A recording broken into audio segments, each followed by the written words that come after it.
تو اس لیے میرے دوستو یہ اسباب اور حالات صرف امتحان کے لیے ہے. اسی لیے اللہ تعالیٰ نے ہم سے پہلے جو لوگ گزرے ہیں ان کے واقعات کو بیان کیا ہے کہ سلیمان اور داؤد علیہ السلام بہت بڑے بادشاہ گزرے ہیں، نبی بھی ہے اور بادشاہ بھی ہے.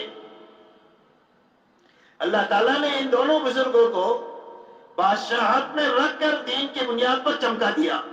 ان کو بیان کیا ہے قرآن میں، ان کو اللہ نے کیسا نوازا. دوسری طرف فرعون اور نمرود ہے، ان کو بھی اللہ نے بڑی حکومتیں دی تھی. نمرود کے پاس پوری دنیا کی حکومت تھی اور فرعون مصر کی حکومت کا مالک تھا، اور یہ کہتا تھا کہ کیا دیکھتے نہیں کہ میرے محل کے نیچے سے نہریں جاری ہے. جس نے دعویٰ کیا انا ربکم الاعلی کہ تمہارا میں سب سے بڑا پروردگار ہوں. اللہ تعالیٰ نے ان کے انجام کو قرآن میں بیان فرمایا کہ نمرود کو ایک لنگڑے مچھر کے راستے سے اس کے دماغ میں پہنچا کر جوتے کی موت مار کر کے اللہ نے اس کو موت دے کر بتلایا کہ اتنی بڑی حکومت اس کو بچا نہیں سکی. اور فرعون کو 6 لاکھ کی فوج کے ساتھ سمندر میں ڈبا کر اللہ نے بتا دیا کہ جب بادشاہت حکومت کے اور بے دینی کے ساتھ ہوتی ہے تو اللہ ایسے اجارتے ہیں جیسے نمرود کو اور فرعون کو اللہ نے اجاڑا. اور قیامت تک کے لیے اللہ کا یہی ضابطہ ہے کہ جو حکومت پہ دینداری کے ساتھ چلیں گے اللہ ان کو سلیمان اور داؤد علیہ السلام کی طرح چمکاتے رہیں گے، اور جو بے دینی کے ساتھ چلیں گے اللہ نتیجتاً ان کو فرعون اور نمرود کی طرح اجاڑتے رہیں گے، اور دنیا کی کوئی طاقت اللہ کی پکڑ سے ان کو بچا نہیں سکتی. ایسا ہی حضرت عبد الرحمن بن عوف رضی اللہ تعالیٰ عنہ کے لیے پاس بہت مال تھا. جب ان کا انتقال ہوا ہے تو اتنا سونا تھا کہ وارثوں میں تقسیم کرنے کے لیے سونے کے اینٹوں کو کاٹ کر کے وارثوں میں تقسیم کیا تو تقسیم کاٹنے والوں کے ہاتھوں میں چھالے پڑ گئے. لیکن اتنا سارا مال ہونے کے باوجود بھی حضرت عبد الرحمن ابن عوف ان خوش نصیب انسانوں میں سے ہے کہ جن کو اللہ کے نبی صلی اللہ علیہ وسلم نے دنیا ہی میں جنتی ہونے کی بشارت دیا ہے. عبد الرحمن ابن عوف جنتی ہے، اتنا مال ہے لیکن ان کو نقصان نہیں پہنچا. دوسری طرف قارون ہے جس کے پاس اتنا مال تھا کہ اس کے خزانے کی چابیاں طاقتور جماعت اٹھایا کرتی تھی. تو اتنے بڑے مال کے نقشے میں اللہ نے قارون کو زمین میں دسایا اور اس کے خزانوں کے ساتھ دسایا، اور قیامت تک یہ اپنا یہ دستہ ہی رہے گا. اللہ نے اس بات کو بتایا کہ مسئلہ مال کا نہیں ہے، مال ہے لیکن دینداری ہے تو کوئی گھبرانے کی بات نہیں ہے. مال سے آدمی بہت نیکی کے کام کر سکتا ہے. کل عبد الرحمن ابن عوف کی طرح اللہ اس کو چمکائیں گے، اور اگر مال میں بے دینی ہے تو اللہ قارون کی طرح اس کو اجاڑے گا. ایسی تجارت مہاجرین کے پاس تھی، اللہ نے ان کو چمکا دیا. تجارت قوم شعیب کے پاس تھی، اللہ نے قوم شعیب کو تجارت کی بڑی بڑی منڈیوں میں اجاڑ دیا. باغات انصار مدینہ کے پاس تھے، اللہ نے باغات میں انصار مدینہ کو چمکا دیا، یہاں تک کہ مدینہ کی کھجوروں میں وہ برکتیں عطا فرمائی کہ آج 1500 سال تک پوری دنیا اس کو کھا رہی ہے اور وہ کھجور ختم ہو کر کے نہیں دیکھتی. اور دوسری طرف باغات قوم سبا کے پاس تھے، اللہ نے قوم سبا کو باغات میں اجاڑ کر کے رکھ دیا.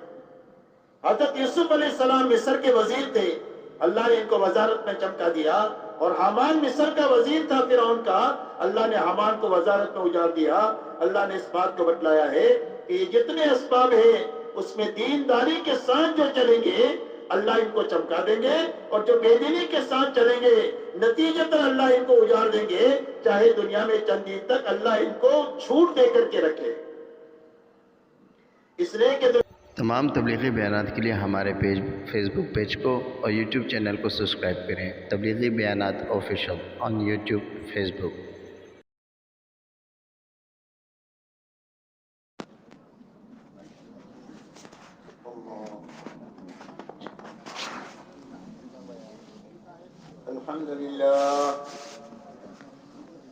الحمد لله نحمده ونستعينه ونستغفره ونؤمن به ونتوكل عليه ونعوذ بالله من شرور أنفسنا ومن سيئات أعمالنا. من يهده الله فلا مضل له ومن يضلله فلا هادي له. ونشهد أن لا إله إلا الله ونشهد أن محمدا عبده ورسوله صلى الله عليه وعلى آله وأصحابه وبارك وسلم تسليما كثيرا كثيرا. أعوذ بالله من الشيطان الرجيم. بسم الله الرحمن الرحيم. ومن أحسن قولا ممن دعا إلى الله وعمل صالحا وقال إنني من المسلمين. وقال عليه الصلاة والسلام: لا يؤمن أحدكم حتى يكون هواه تبعا لما جئت به، أو كما قال عليه الصلاة والسلام.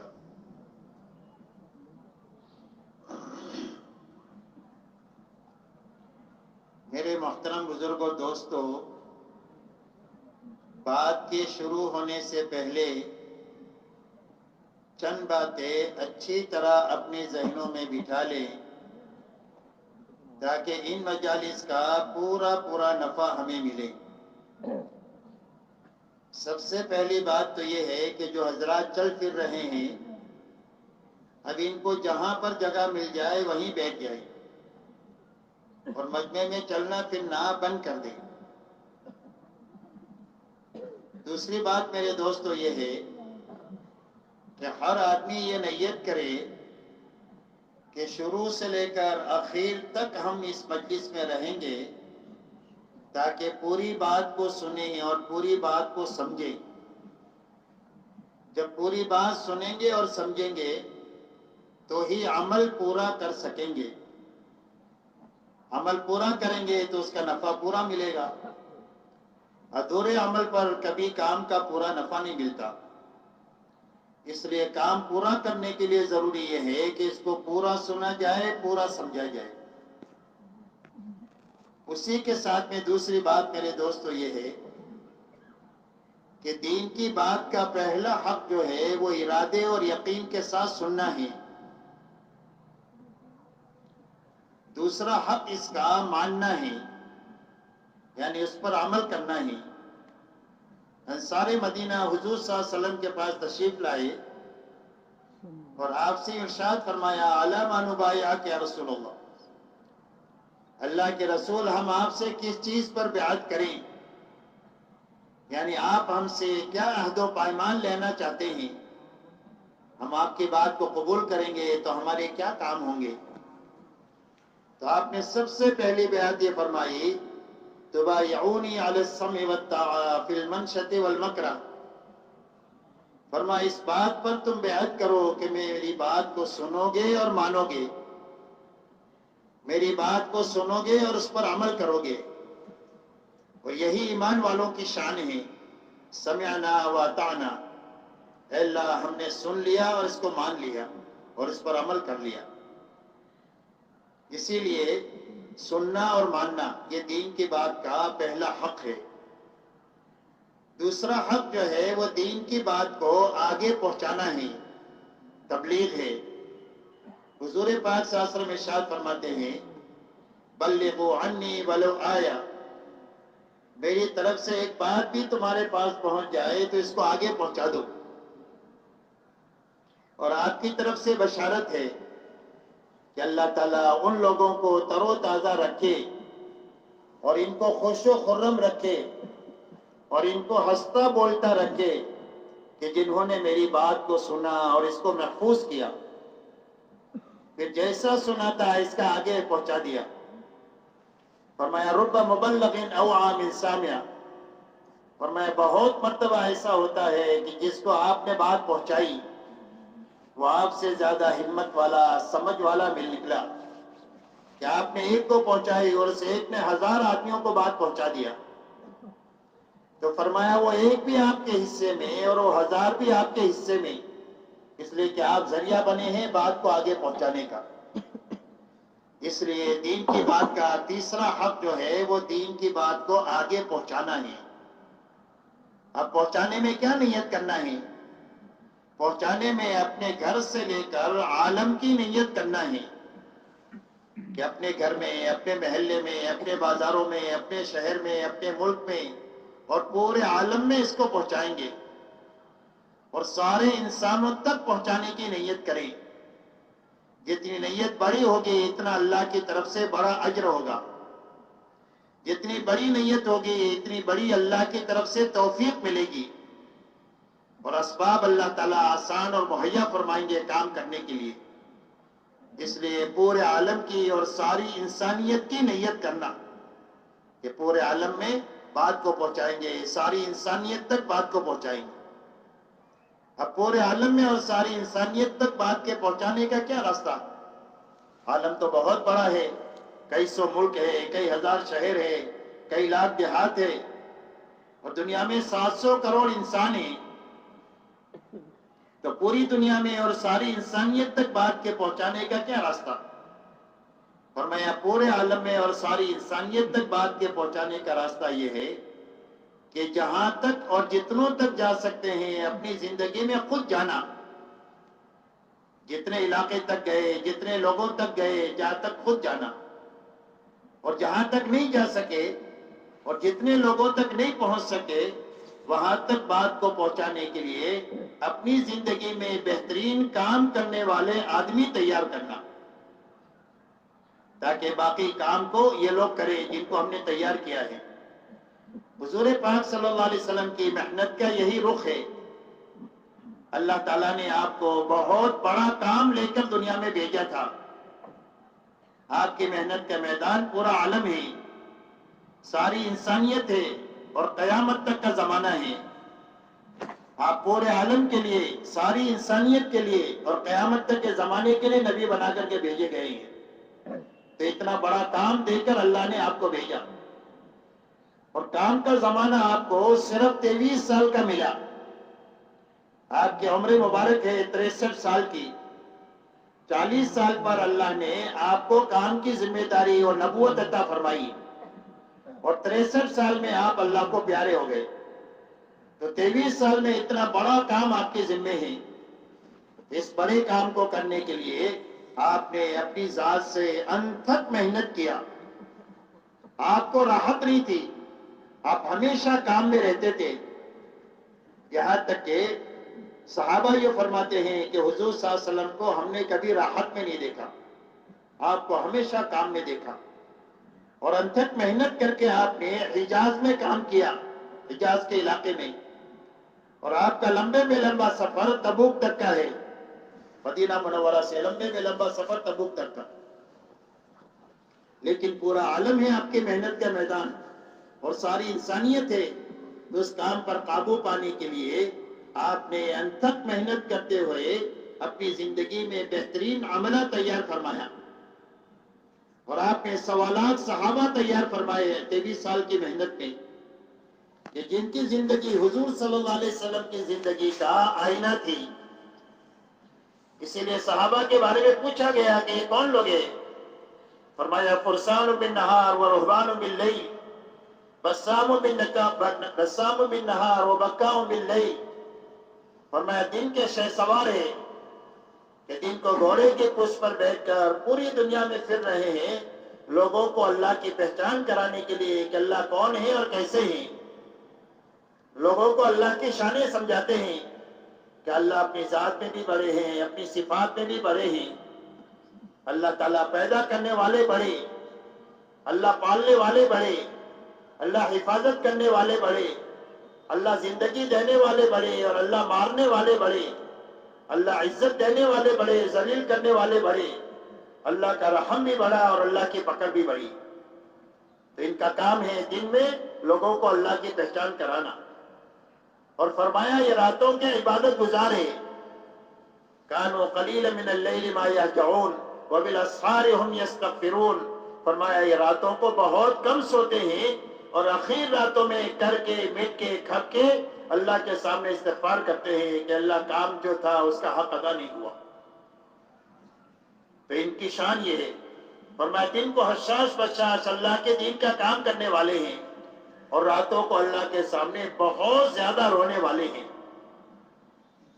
حضور صلی اللہ علیہ وسلم کی یہ دو صفتیں دن اور رات کی صحابہ میں منتقل ہوئی. اللہ نے آپ کو معلم اور داعی بنا کر کے بھیجا تھا. حضور صلی اللہ علیہ وسلم کی یہ دو شانیں بہت بڑی ہے. آپ داعی ہیں اور آپ معلم ہیں، دعوت اور علم کے ساتھ اللہ نے آپ کو بھیجا ہے، تو آپ کے دن کا اکثر حصہ دعوت اور تعلیم میں خرچ ہوتا تھا، اور رات کا اکثر حصہ اللہ کے سامنے عبادت میں، کھڑا ہونے میں، مناجات میں خرچ ہوتا تھا۔ یہاں تک کہ رات کو آپ اللہ کے سامنے اتنا کھڑے ہوتے تھے کہ آپ کے پیروں پر ورم آ جاتا تھا، اور آپ راتوں کو ایسا روتے تھے اور آپ کے سینے سے رونے کی ایسی آواز آتی تھی انسانیت پر رحم کرنے کے لیے اور اللہ کی رحمت انسانیت کی طرف متوجہ کرانے کے لیے، کہ جیسے ہنڈیا میں سے ابلنے کی آواز آتی ہے، ہنڈی ابلتی ہے جو آواز آتی ہے، ایسی آواز آپ کے سینے سے آتی ہے۔ تو یہی دونوں چیزیں صحابہ میں منتقل ہوئی۔ اس لیے میرے دوستوں، کام کا رخ یہ ہے کہ اچھی طرح کام کو سمجھنا، دین کو بھی سمجھنا ہے اور دین کی محنت کو بھی سمجھنا ہے، پھر اچھی طرح دین پر بھی چلنا ہے اور دین کی محنت بھی کرنا ہے، اور اچھی طرح کرتے ہوئے اچھی طرح کرنے والے آدمی اپنی زندگی میں تیار کر کے مرنا ہے۔ جس طرح باپ اپنی زندگی میں اپنے بچوں کو اپنے کام کے لیے تیار کرتا ہے، ایک باپ کی فیکٹری ہے، ایک باپ کی کھیتی ہے، ایک باپ کی سپر مارکیٹ ہے، تو زندگی ہی میں اپنے بچوں کو تیار کر لیتا ہے تاکہ بچے کام کو سنبھال لیں۔ جب بچے کام سنبھال لیتے ہیں تو باپ اطمینان سے جی بھی جاتا ہے، اطمینان سے مر بھی جاتا ہے، یہ کوئی بات نہیں۔ اور اگر بچے زندگی میں باپ کے کام نہ سنبھالے تو باپ کے لیے جینا بھی مشکل، مرنا بھی مشکل۔ وہ یہی سوچتا ہے کہ میرے مرنے کے بعد میرے کاروبار اجڑ جائے گا۔ ایسا ہی اللہ کا دین ہے، اللہ کے دین کی محنت ہے، ان دونوں چیزوں کو اچھی طرح سمجھنا اور اچھی طرح دین پر چلنا اور اچھی طرح دین کی محنت کرنا، اور اپنی ہی زندگی میں اچھی طرح کام کرنے والے آدمی تیار کرنا۔ ہر مسجد میں کام کرنے والے آدمی تیار ہو، ہر حلقے میں تیار ہو، ہر شہر میں تیار ہو، ہر ملک میں تیار ہو، اور پورے عالم میں کام کرنے والا بہترین عملہ تیار ہونا چاہیے کہ جب ہم مرے تو اطمینان سے مر جائے کہ ہمارے مرنے سے کوئی فرق نہیں پڑے گا، کام کرنے والا بہترین عملہ دنیا میں موجود ہے جو اللہ کے دین کو اور آگے بڑھائے گا۔ اس لیے ان باتوں کو سامنے رکھ کر پوری بات کو سننا ہے کہ بھائی سنیں گے انشاءاللہ، بیچ میں سے اٹھ کر جانا نہیں ہے جب تک دعا نہ ہو جائے، اس لیے کہ دعا پر جا کر ہماری مجلس ختم ہوگی، اور مجلس کے ختم پر فرشتہ اعلان کرے گا کہ اس حال میں اٹھو کہ اللہ نے تمہارے گناہوں کو معاف کر دیا اور اللہ نے تمہارے گناہوں کو نیکیوں سے بدل دیا۔ یہ انعامات جو ہے وہ مجلس کے اخیر میں ملتا ہے، تو آدمی مجلس کو ادھوری چھوڑ کر نہیں جانا چاہیے، بلکہ اللہ کی طرف سے یہ انعام کو لے کر جانا چاہیے۔ اب پوری بات دھیان اور توجہ سے سنیں کہ جسم بھی یہاں ہے، دل دماغ بھی یہاں ہے، تاکہ بات کانوں کے راستے سے دل تک پہنچ جائے۔ جو بات دل تک پہنچ جائے گی وہ زندگی کو بدل دے گی۔ اللہ نے دین کی بات میں بڑی طاقت رکھی ہے، لیکن شرط یہ ہے کہ وہ دل تک پہنچنا، صرف کانوں تک نہیں۔ اسی لیے کتابوں میں واقع آتا ہے کہ ایک آدمی ڈکیتی کی حالت میں ایک گھر میں ڈکیتی ڈالنے کی کوشش کر رہے ہیں، اور گھر کا مالک نماز میں قرآن پڑھ رہا ہے، اور قرآن میں یہ آیت پڑھی الم یعن للذین آمنوا ان تخشع قلوبهم لذکر اللہ۔ یہ آیت ہے، اللہ تعالیٰ قرآن میں فرماتے ہیں کہ ایمان والوں کے لیے وقت آیا نہیں ہے کہ ان کے دل اللہ کے لیے ڈر جائے۔ بس ڈکیتی کی حالت میں ان کے کان میں یہ آواز پڑنی تھی اور دل میں پہنچنی تھی کہ فوراً زندگی بدلی اور زبان سے کہنا شروع کیا آ گیا وقت، آ گیا۔ اپنی ساری ڈکیتی کے سامان کو چھوڑ کر بیت اللہ پہنچ کر اللہ کے دربار کے ایسے بڑے عبادت گزار بنے کہ ان کا بہت بڑے عبادت کرنے والوں میں شمار ہے فضیل بن عیاض رحمۃ اللہ علیہ۔ تو دین کی بات کا یہ اثر ہے، لیکن شرط یہ ہے کہ وہ دل تک پہنچے۔ تو دل تک پہنچنے کے لیے دھیان اور توجہ سے سننا ضروری ہے کہ جسم بھی یہاں ہے، دل دماغ بھی پورا یہاں ہے، تاکہ اللہ تعالی ہمارے اس بیٹھنے کو ہماری زندگیوں کے بدلنے کا ذریعہ بنا دے۔ ٹھیک ہے انشاءاللہ۔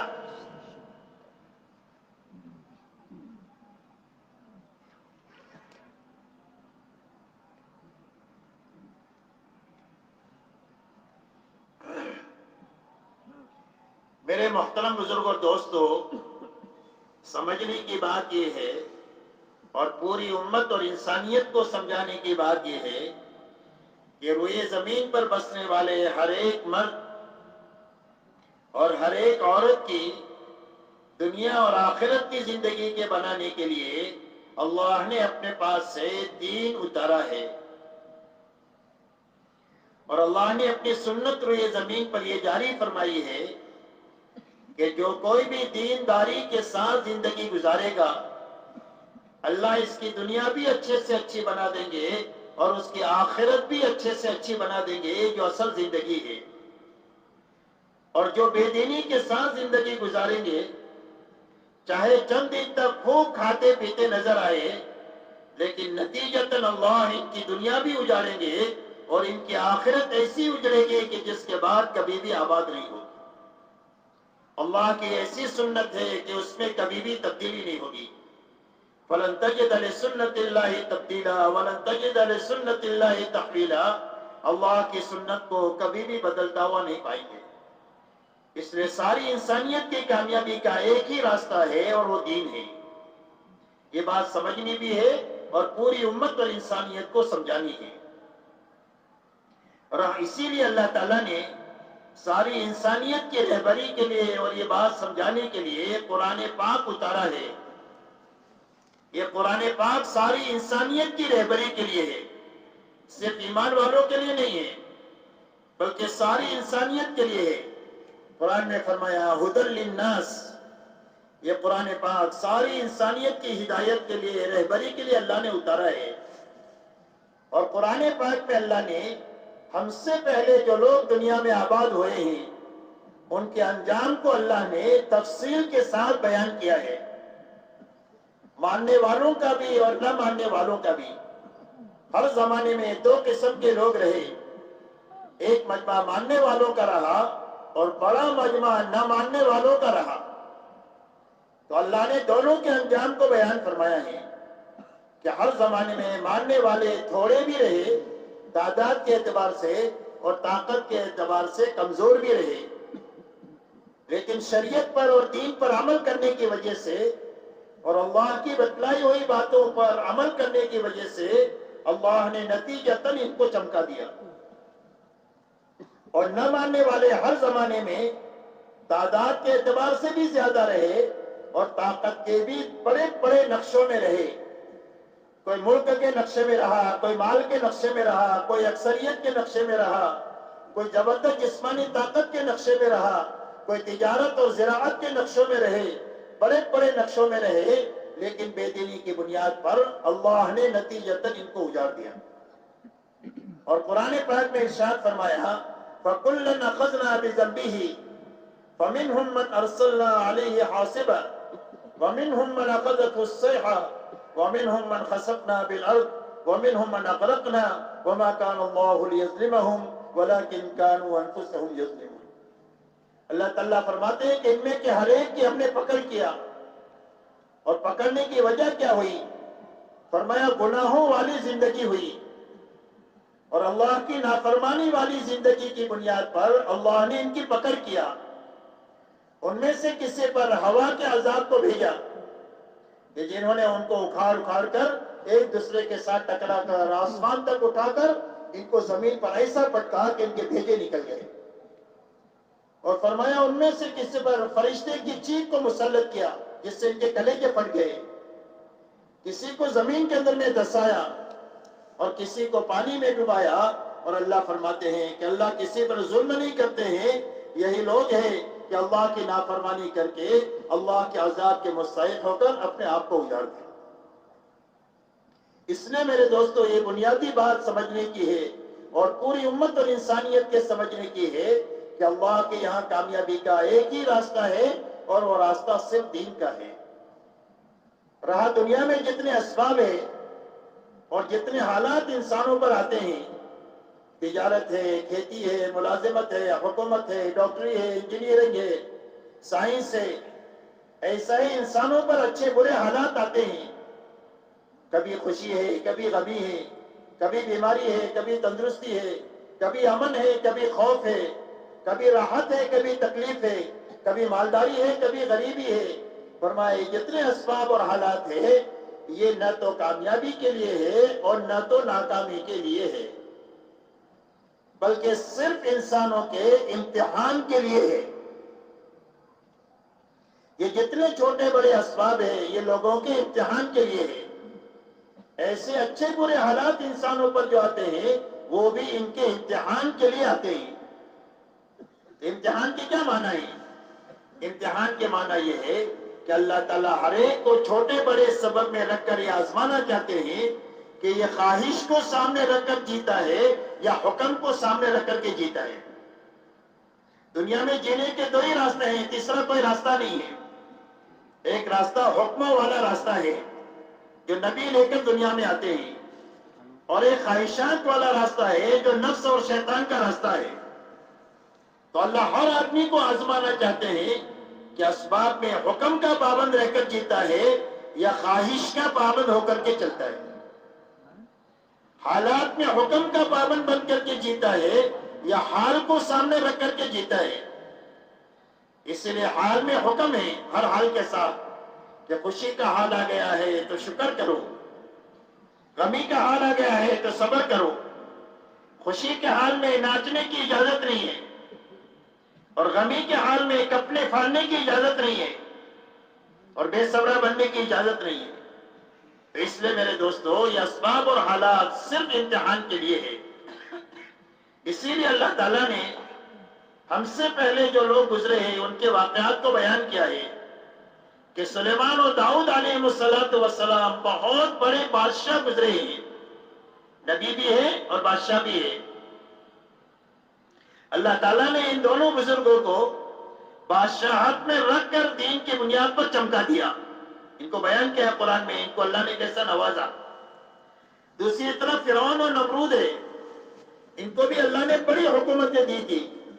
نمرود کے پاس پوری دنیا کی حکومت تھی اور فرعون مصر کی حکومت کا مالک تھا، اور یہ کہتا تھا کہ کیا دیکھتے نہیں کہ میرے محل کے نیچے سے نہریں جاری ہے، جس نے دعویٰ کیا انا ربکم الاعلی کہ تمہارا میں سب سے بڑا پروردگار ہوں۔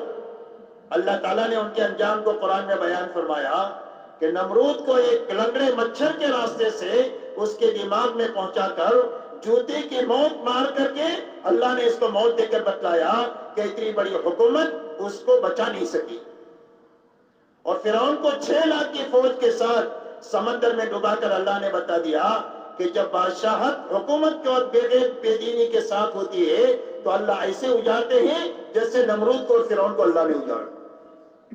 اور قیامت تک کے لیے اللہ کا یہی ضابطہ ہے کہ جو حکومت پہ دینداری کے ساتھ چلیں گے اللہ ان کو سلیمان اور داؤد علیہ السلام کی طرح چمکاتے رہیں گے، اور جو بے دینی کے ساتھ چلیں گے اللہ نتیجتاً ان کو فرعون اور نمرود کی طرح اجاڑتے رہیں گے، اور دنیا کی کوئی طاقت اللہ کی پکڑ سے ان کو بچا نہیں سکتی۔ ایسا ہی حضرت عبد الرحمن بن عوف رضی اللہ تعالیٰ عنہ کے لیے پاس بہت مال تھا۔ جب ان کا انتقال ہوا ہے تو اتنا سونا تھا کہ وارثوں میں تقسیم کرنے کے لیے سونے کے اینٹوں کو کاٹ کر کے وارثوں میں تقسیم کیا تو تقسیم کاٹنے والوں کے ہاتھوں میں چھالے پڑ گئے۔ لیکن اتنا سارا مال ہونے کے باوجود بھی حضرت عبد الرحمن ابن عوف ان خوش نصیب انسانوں میں سے ہے کہ جن کو اللہ کے نبی صلی اللہ علیہ وسلم نے دنیا ہی میں جنتی ہونے کی بشارت دیا ہے کہ عبد الرحمن ابن عوف جنتی ہے۔ اتنا مال ہے لیکن ان کو نقصان نہیں پہنچا۔ دوسری طرف قارون ہے جس کے پاس اتنا مال تھا کہ اس کے خزانے کی چابیاں طاقتور جماعت اٹھایا کرتی تھی۔ تو اتنے بڑے مال کے نقشے میں اللہ نے قارون کو زمین میں دسایا اور اس کے خزانوں کے ساتھ دسایا، اور قیامت تک یہ اپنا یہ دستہ ہی رہے گا۔ اللہ نے اس بات کو بتایا کہ مسئلہ مال کا نہیں ہے، مال ہے لیکن دینداری ہے تو کوئی گھبرانے کی بات نہیں ہے۔ مال سے آدمی بہت نیکی کے کام کر سکتا ہے، کان عبد الرحمن ابن عوف کی طرح اللہ اس کو چمکائیں گے، اور اگر مال میں بے دینی ہے تو اللہ قارون کی طرح اس کو اجاڑے گا۔ ایسی تجارت مہاجرین کے پاس تھی، اللہ نے ان کو چمکا دیا۔ تجارت قوم شعیب کے پاس تھی، اللہ نے قوم شعیب کو تجارت کی بڑی بڑی منڈیوں میں اجاڑ دیا۔ باغات انصار مدینہ کے پاس تھے، اللہ نے باغات میں انصار مدینہ کو چمکا دیا، یہاں تک کہ مدینہ کی کھجوروں میں وہ برکتیں عطا فرمائی کہ آج 1500 سال تک پوری دنیا اس کو کھا رہی ہے اور وہ کھجور ختم ہو کر کے نہیں دیتی. اور دوسری طرف باغات قوم سبا کے پاس تھے، اللہ نے قوم سبا کو باغات میں اجاڑ کر کے رکھ دیا. حضرت یوسف علیہ السلام مصر کے وزیر تھے، اللہ نے ان کو وزارت میں چمکا دیا. اور حامان مصر کا وزیر تھا فرعون کا، اللہ نے حامان کو وزارت میں اجاڑ دیا. اللہ نے اس بات کو بتلایا ہے کہ یہ جتنے اسباب ہیں اس میں دینداری کے ساتھ جو چلیں گے اللہ ان کو چمکا دیں گے، اور جو بے دینی کے ساتھ چلیں گے نتیجتاً اللہ ان کو اجاڑ دیں گے، چاہے دنیا میں چند دن تک اللہ ان کو چھوٹ دے کر کے رکھے. اس لیے کہ دنیا میں اللہ فوری طور پر ظالم کی پکڑ نہیں کرتے، بلکہ اللہ تعالیٰ ہر ایک کو ڈھیل دیتے ہیں، موت تک لے کر جاتے ہیں ہر ایک کو. نیک آدمی نیکی کے ساتھ موت تک جائے گا اور ایک ظالم ظلم کے ساتھ موت تک جائے گا. اور اصل پکڑ اگر زندگی میں نہیں ہوئی تو موت سے انسان کی وہ پکڑ شروع ہوگی کہ جس کے بعد اس پکڑ سے آدمی بچ نہیں سکتا.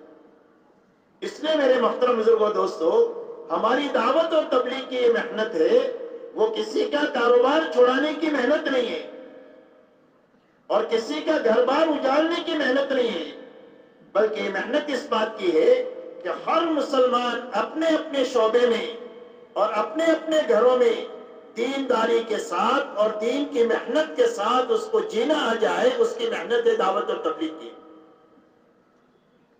جب دعوت کی محنت کے راستے سے ہر ایمان والا اپنے اندر طاقت پیدا کر لے گا دیندار بن کر جینے کی اپنے اپنے کاروباروں میں اور اپنے اپنے گھر میں، تو اللہ تعالیٰ اس کو کاروبار اور گھر میں رکھ کر اس کی دنیا بھی اچھے سے اچھی بنا دیں گے اور اس کی آخرت بھی اس کاروبار کے اچھی بننے کا ذریعہ بنا دیں گے.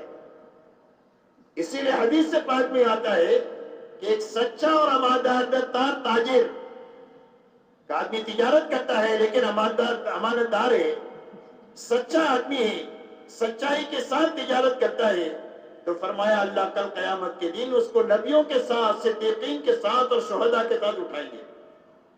اس کی تجارت دنیا نہیں ہے بلکہ اس کی تجارت سے اس کی آخرت ایسی اچھی بنے گی. دنیا میں اللہ برکت دیں گے، آخرت میں اتنا بڑا اکرام کریں گے. کہ ایک آدمی کسان ہے، کھیتی کرتا ہے لیکن دینداری کے ساتھ اور دین کی محنت کے ساتھ کرتا ہے، تو فرمایا جب تک اس کی کھیتی ہری بھری ہوتی ہے وہ اللہ کی پاکی بیان کرتی ہے اور اس کا ثواب کسان کو ملتا ہے. اور جانور دانہ کھا جائے یا چور چوری کر جائے، فرمایا اس پر کسان کو صدقے کا ثواب ملے گا. ایک آدمی غریب آدمی ہے، روز صبح میں اپنے گھر سے مزدوری کے لیے نکلتا ہے لیکن مزدوری ایمانداری کے ساتھ دینداری کے ساتھ کرتا ہے، تو فرمایا رات شام کو جب یہ واپس آتا ہے تو اپنے مقدر کی روزی بھی لے کر کے آتا ہے اور اللہ کے خزانے سے مغفرت لے کر آتا ہے. اللہ اس کے سارے گناہوں کو بھی معاف فرما دیتے ہیں. فرمایا ایک بادشاہ ہے، حاکم ہے، لیکن حکومت انصاف کے ساتھ کرتا ہے، اللہ کے مخلوق پر ظلم نہیں کرتا، تو فرمایا انصاف کرنے والا حاکم اور انصاف کرنے والا بادشاہ کل قیامت کے دن اس حال میں اٹھایا جائے گا کہ عرش کے سائے میں اللہ تعالیٰ اس کو جگہ دیں گے، جبکہ اللہ کے سائے کے سوا کوئی سایہ نہیں ہوگا. تو حکومت سے آخرت کا اتنا بڑا انعام رہے گا اور دنیا میں اللہ تعالیٰ اس کی ہر وقت میں مدد کرتے رہیں گے اور اللہ کی مدد کے ساتھ اس کی حکومت کا نظام چلتا رہے گا.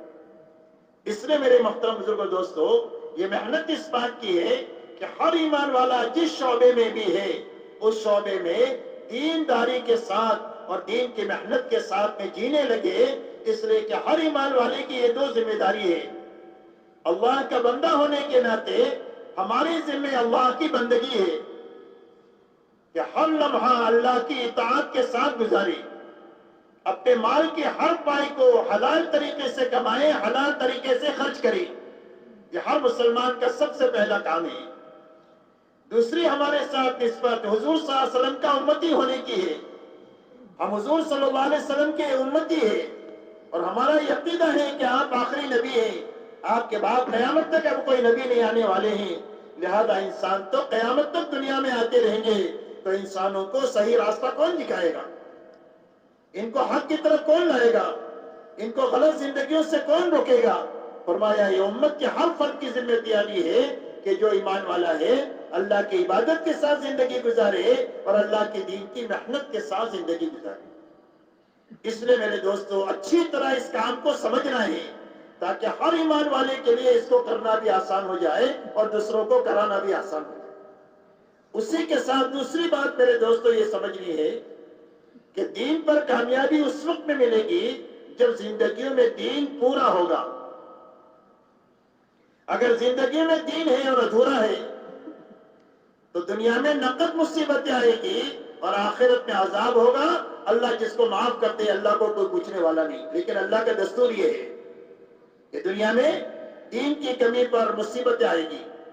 اسی لیے فرمایا ما اصاب من مصیبت فبما کسبت ایدیکم ویعفو عن کثیر، فرمایا جو مصیبت تمہارے پر آ رہی ہے تمہارے ہاتھوں کے غلط کاموں کی وجہ سے آ رہی ہے، اور بہت ساری چیزیں تو وہ ہے جو اللہ معاف فرما دیتے ہیں۔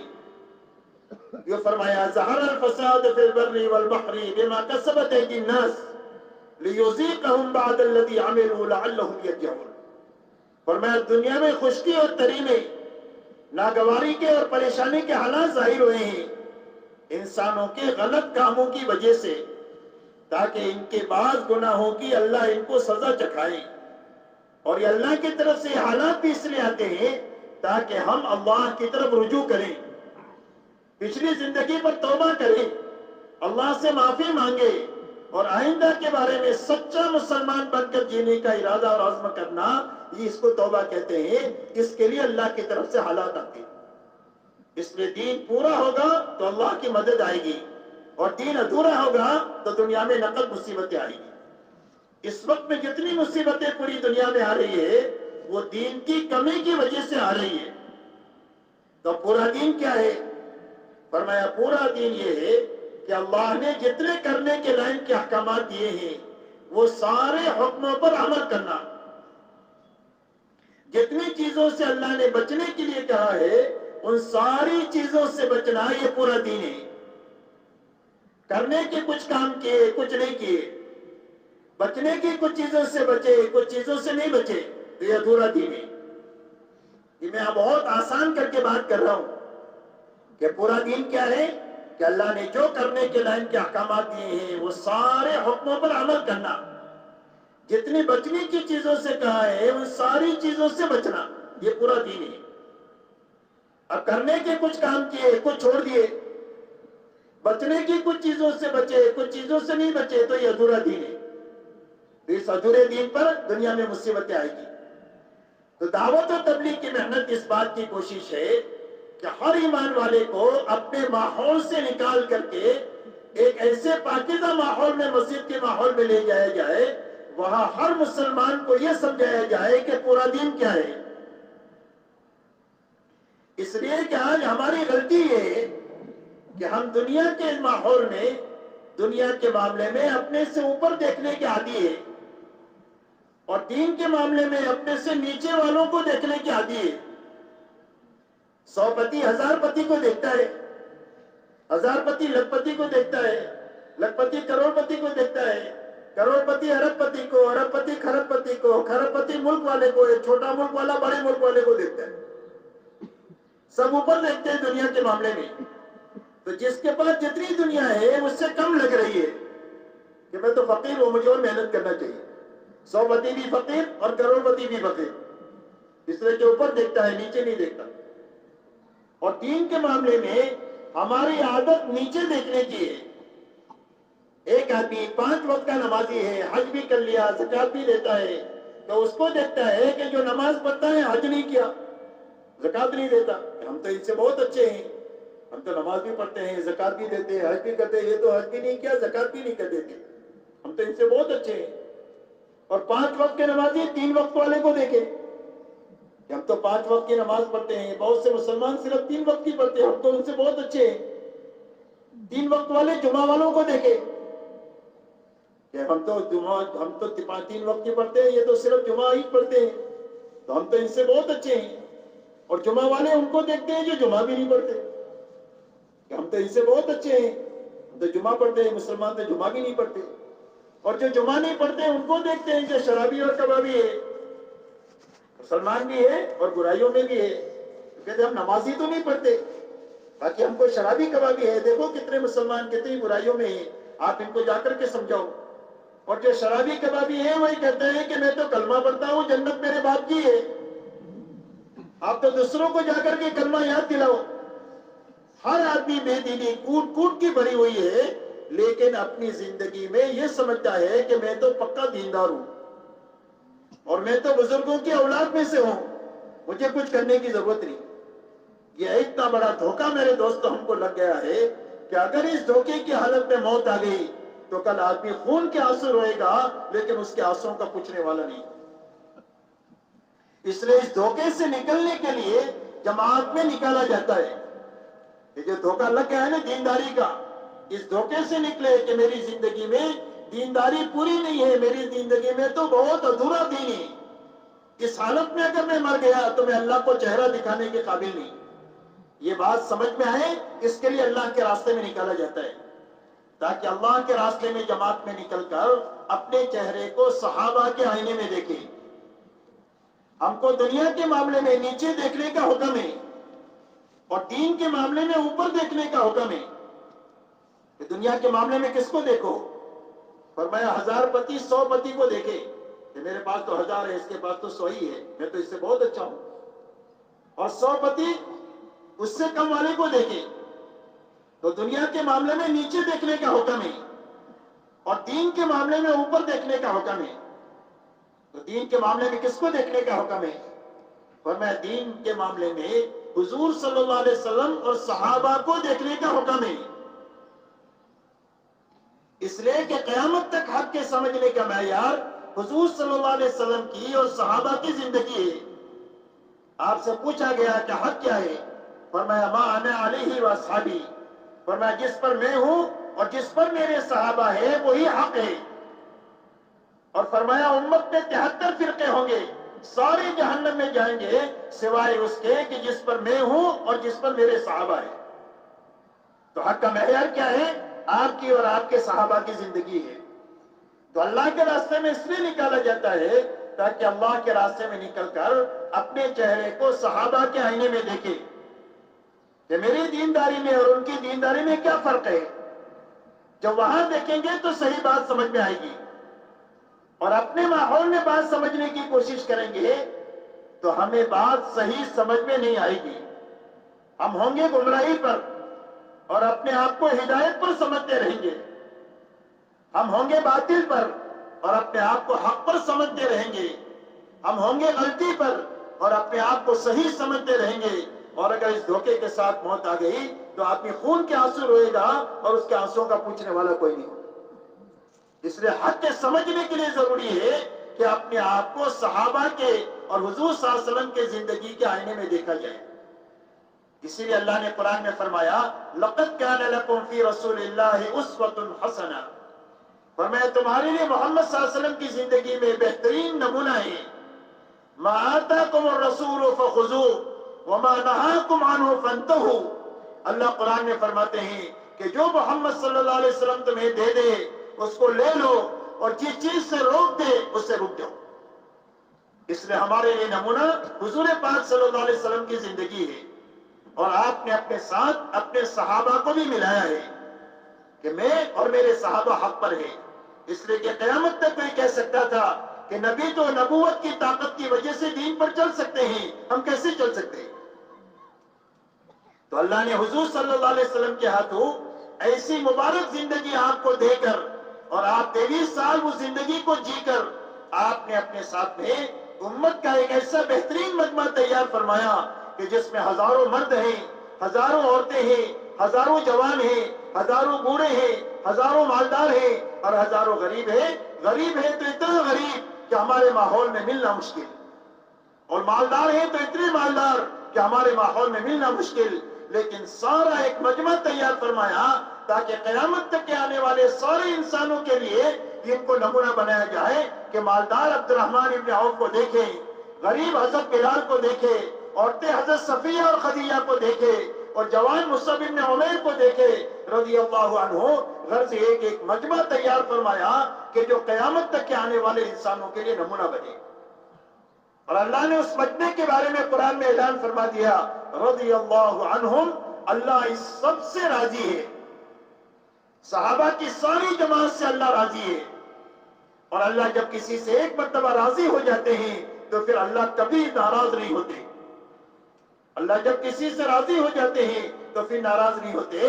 اللہ سارے صحابہ سے راضی ہے، اور قرآن میں اللہ نے فرمایا والسابقون الاولون من المہاجرین والانصار والذین اتبعوہم باحسان رضی اللہ عنہم ورضوا عنہ۔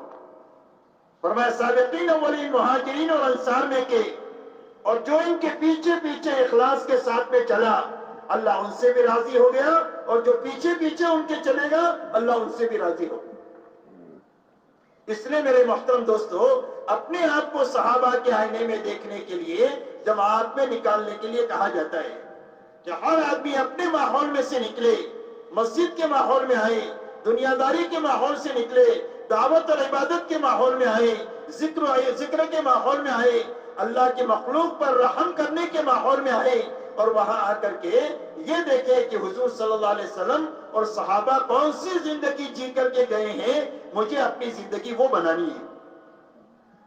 اب حضور صلی اللہ علیہ وسلم اور صحابہ جس زندگی کو جی کر گئے ہیں، اس زندگی کی سب سے پہلی بنیاد لا الہ الا اللہ محمد رسول اللہ ہے، کہ ہر فرد امت نے سب سے پہلے اپنا یقین بنایا ہے کہ ہماری زندگی کے بننے کی بنیاد ملک و مال نہیں ہے، ڈگری اور عہدے نہیں ہے۔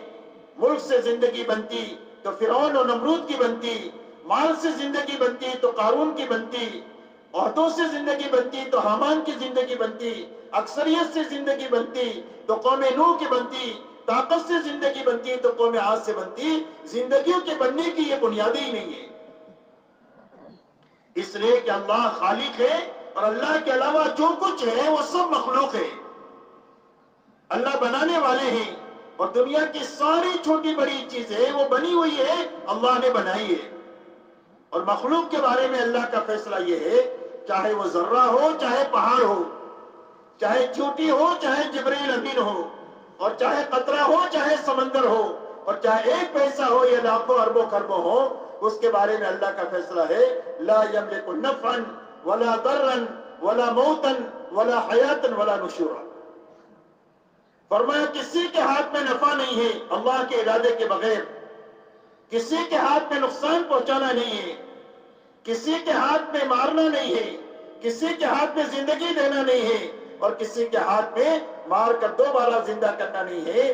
اسی لیے اللہ نے اپنی قدرت کا مظاہرہ کیا ہے کہ اللہ جب مارنے پر آتے ہیں تو نمرود کو ملک کے نقشے میں مار کر کے بتلاتے ہیں، اور اللہ جب موسیٰ علیہ السلام کی پرورش کا ارادہ فرماتے ہیں تو فرعون جیسے ظالم کے محل میں پہنچا کر پرورش کر کے بتلاتے ہیں کہ اللہ جس کی پرورش کا ارادہ کر لے دنیا کی کوئی طاقت اس کے اندر میں حائل نہیں ہو سکتی، اللہ جس کو اجاڑنے کا ارادہ کرے اس کی حکومت اس کو بچا نہیں سکتی۔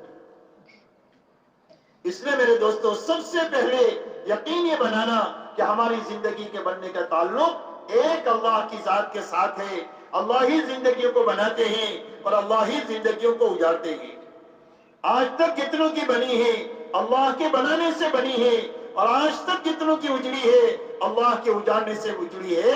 بنانے والے بھی اللہ ہیں، اجاڑنے والا بھی اللہ ہے، زندگی بھی اللہ ہی دیتے ہیں اور موت بھی اللہ ہی دیتے ہیں۔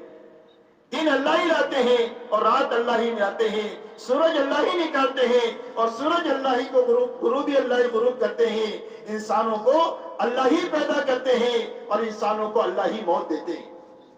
اس لیے سب سے پہلے یقین یہ بنے کہ ہماری ہر چھوٹی بڑی حاجت کا تعلق مخلوق سے نہیں ہے، صرف ایک اللہ کی ذات کے ساتھ ہے۔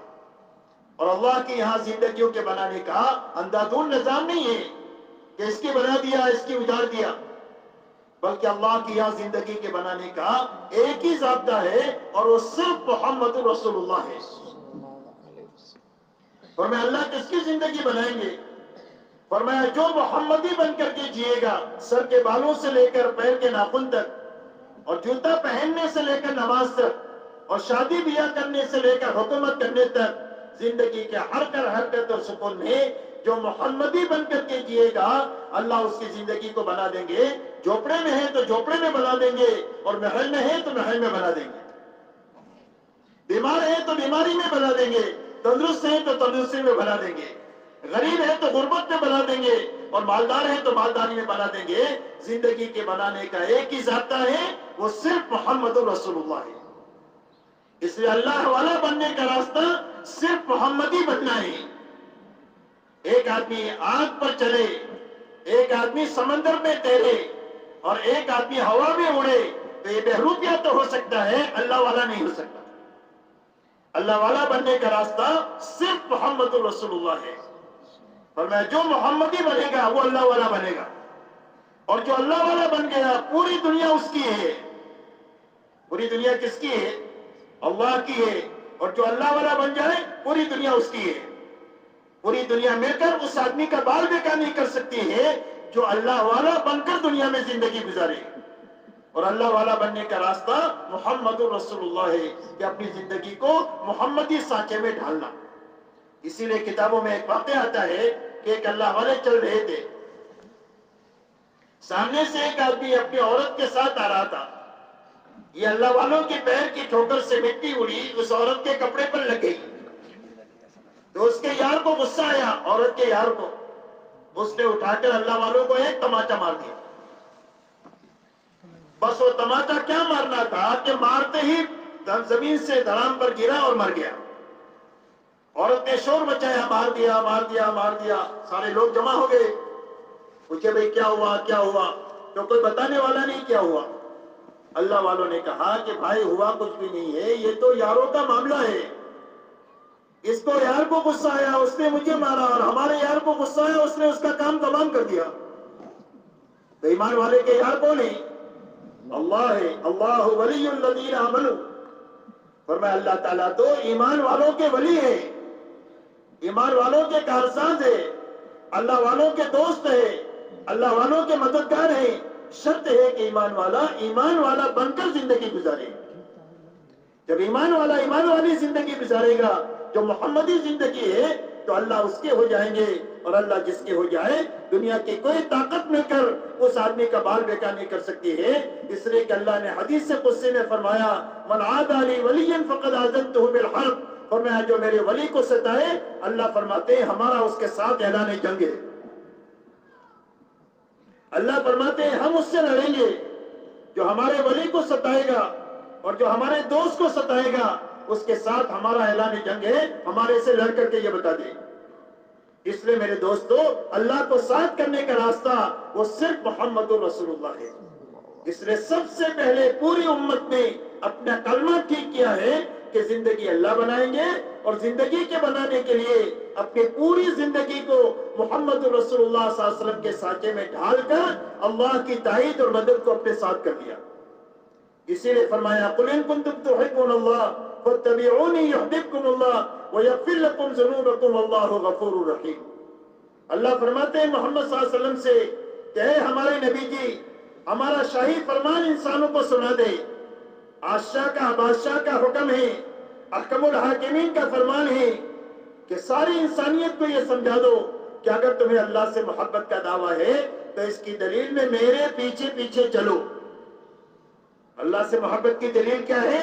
حضور صلی اللہ علیہ وسلم کے پیچھے پیچھے چلنا، جیسا آپ نے کیا ایسا کرنا، جیسا آپ نے کہا ایسا کرنا۔ آپ کی محبت دل میں، آپ کی عظمت دل میں، یہ آپ کا حق ہے۔ اطاعت ہے، اتباع ہے، محبت ہے، عظمت ہے، کہ آپ کا حق ہے کہ ہر ایمان والے کے دل میں یہ چار حق حضور صلی اللہ علیہ وسلم کے ہونے چاہیے۔ اتباع حضور صلی اللہ علیہ وسلم کی جائے گی، اطاعت آپ کی جائے گی، محبت آپ سے کی جائے گی، اور آپ کی عظمت اور محبت دل میں ایسی ہوگی۔ بعد از خدا بزرگ تو ہی قصہ مختصر، اللہ کے بعد اگر کسی کا مقام ہے تو محمد رسول اللہ صلی اللہ علیہ وسلم کا مقام ہے۔ اسی لیے فرمایا اگر دنیا کو بنانا ہے اللہ تعالیٰ، اگر آپ کو پیدا نہیں کرنا ہوتا تو اللہ تعالیٰ عالم کو نہیں بناتے۔ پوری دنیا کا وجود آپ کی وجہ سے ہے، اور پوری دنیا کا بقا ایمان والے کی وجہ سے ہے۔ پوری دنیا کا وجود حضور صلی اللہ علیہ وسلم کی وجہ سے ہے، آپ کی وجہ سے اللہ نے پوری دنیا کو بنایا ہے، اور پوری دنیا کا یہ شامیانہ اس وقت تک باقی ہے جب تک ایمان والا اس سرزمین پر باقی ہے۔ اسی لیے حضور صلی اللہ علیہ وسلم فرماتے ہیں کہ جب تک اس سرزمین پر ایک آدمی اللہ اللہ والا کہے باقی ہوگا، اللہ اللہ کہنے والا ہوگا، اللہ دنیا کے اس شامیانے کو باقی رکھیں گے. چاند سورج نکلے گا, آسمان سے بارش اٹھے گی اور زمین سے غلہ نکلے گا, سارا نظام باقی رہے گا جب تک ایک آدمی بھی دنیا میں اللہ اللہ کہنے والا رہے گا. اور جس دن ایک آدمی بھی اللہ اللہ کہنے والا دنیا میں نہیں ہوگا, اللہ تعالیٰ پورے شامیانے کو لپیٹ دیں گے.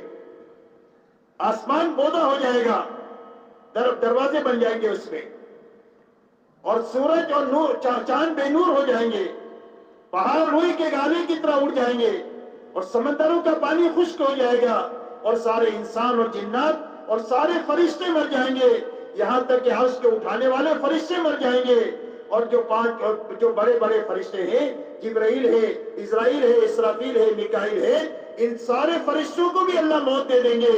صرف ایک اللہ کی ذات باقی رہے گی. اللہ فرمائیں گے لمن الملک اليوم, بہت دعوے دار تھے دنیا میں, ہمارا ملک ہے, ہماری حکومت ہے, ہمارا ملک ہے, ہماری حکومت ہے. اللہ پوچھیں گے آج کے دن بتاؤ ملک کس کا ہے؟ کوئی بھی جواب دینے والا نہیں. سارے انسان بھی نہیں ہے, جنات بھی نہیں ہے, فرشتے بھی نہیں ہے, صرف ایک اللہ کی ذات ہے.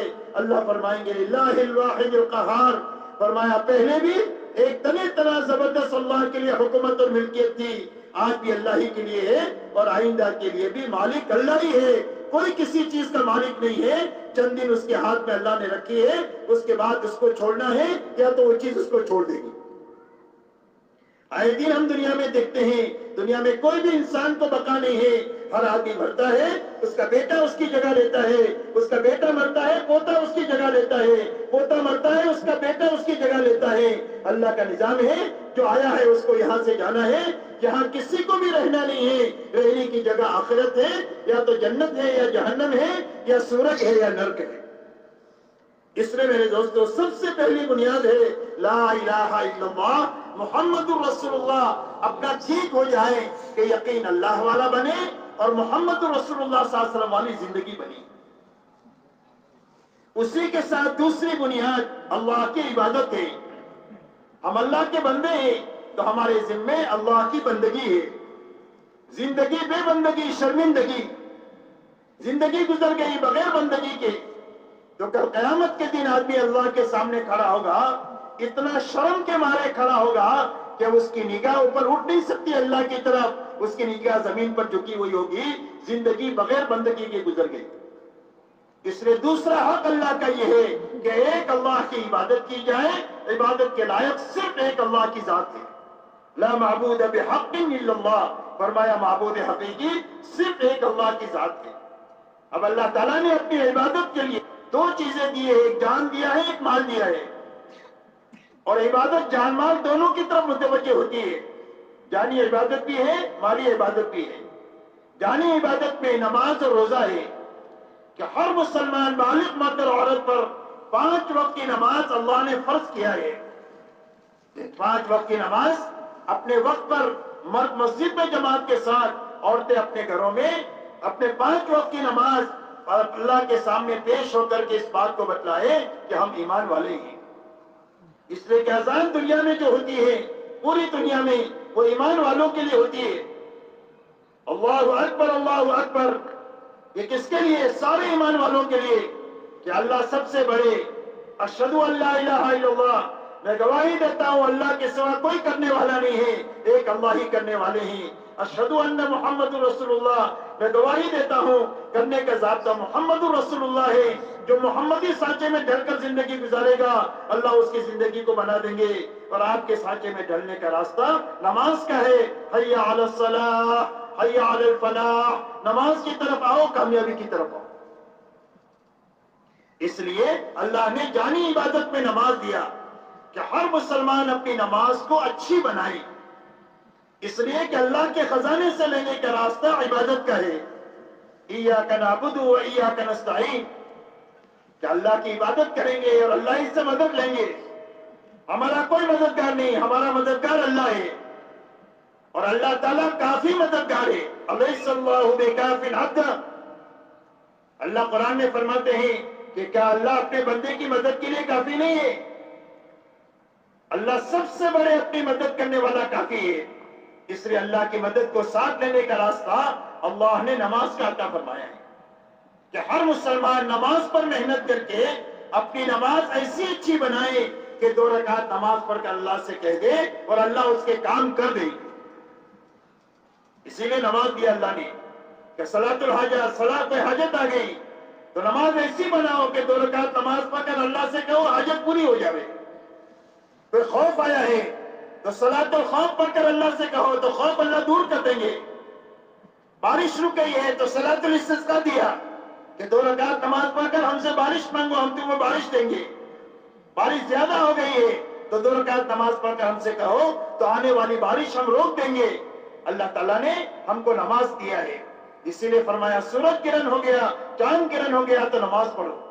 دنیا کے سارے نظام پر تمہارا کنٹرول اللہ کر دیں گے جب تم اللہ کو نماز کے راستے سے منا لو گے. اس لیے اللہ نے ہمارے کاموں کے بنانے کے لیے ہم کو نماز عطا فرمائی. اس لیے نماز پر محنت کر کے اپنی نماز کو اچھی بنانا. نماز کو اچھی بنانے کے معنی کیا ہے؟ نماز کو اچھی بنانے کے معنی یہ ہے کہ نماز میں سب سے پہلے یقین آنا چاہیے کہ اللہ ہمارے کام بنائیں گے اور نماز سے بنائیں گے. یہ یقین آنا چاہیے نماز پر. زندگی کے ہر چھوٹے بڑے مسئلے میں ہماری نگاہ اللہ پر جائے اور نماز پر جائے.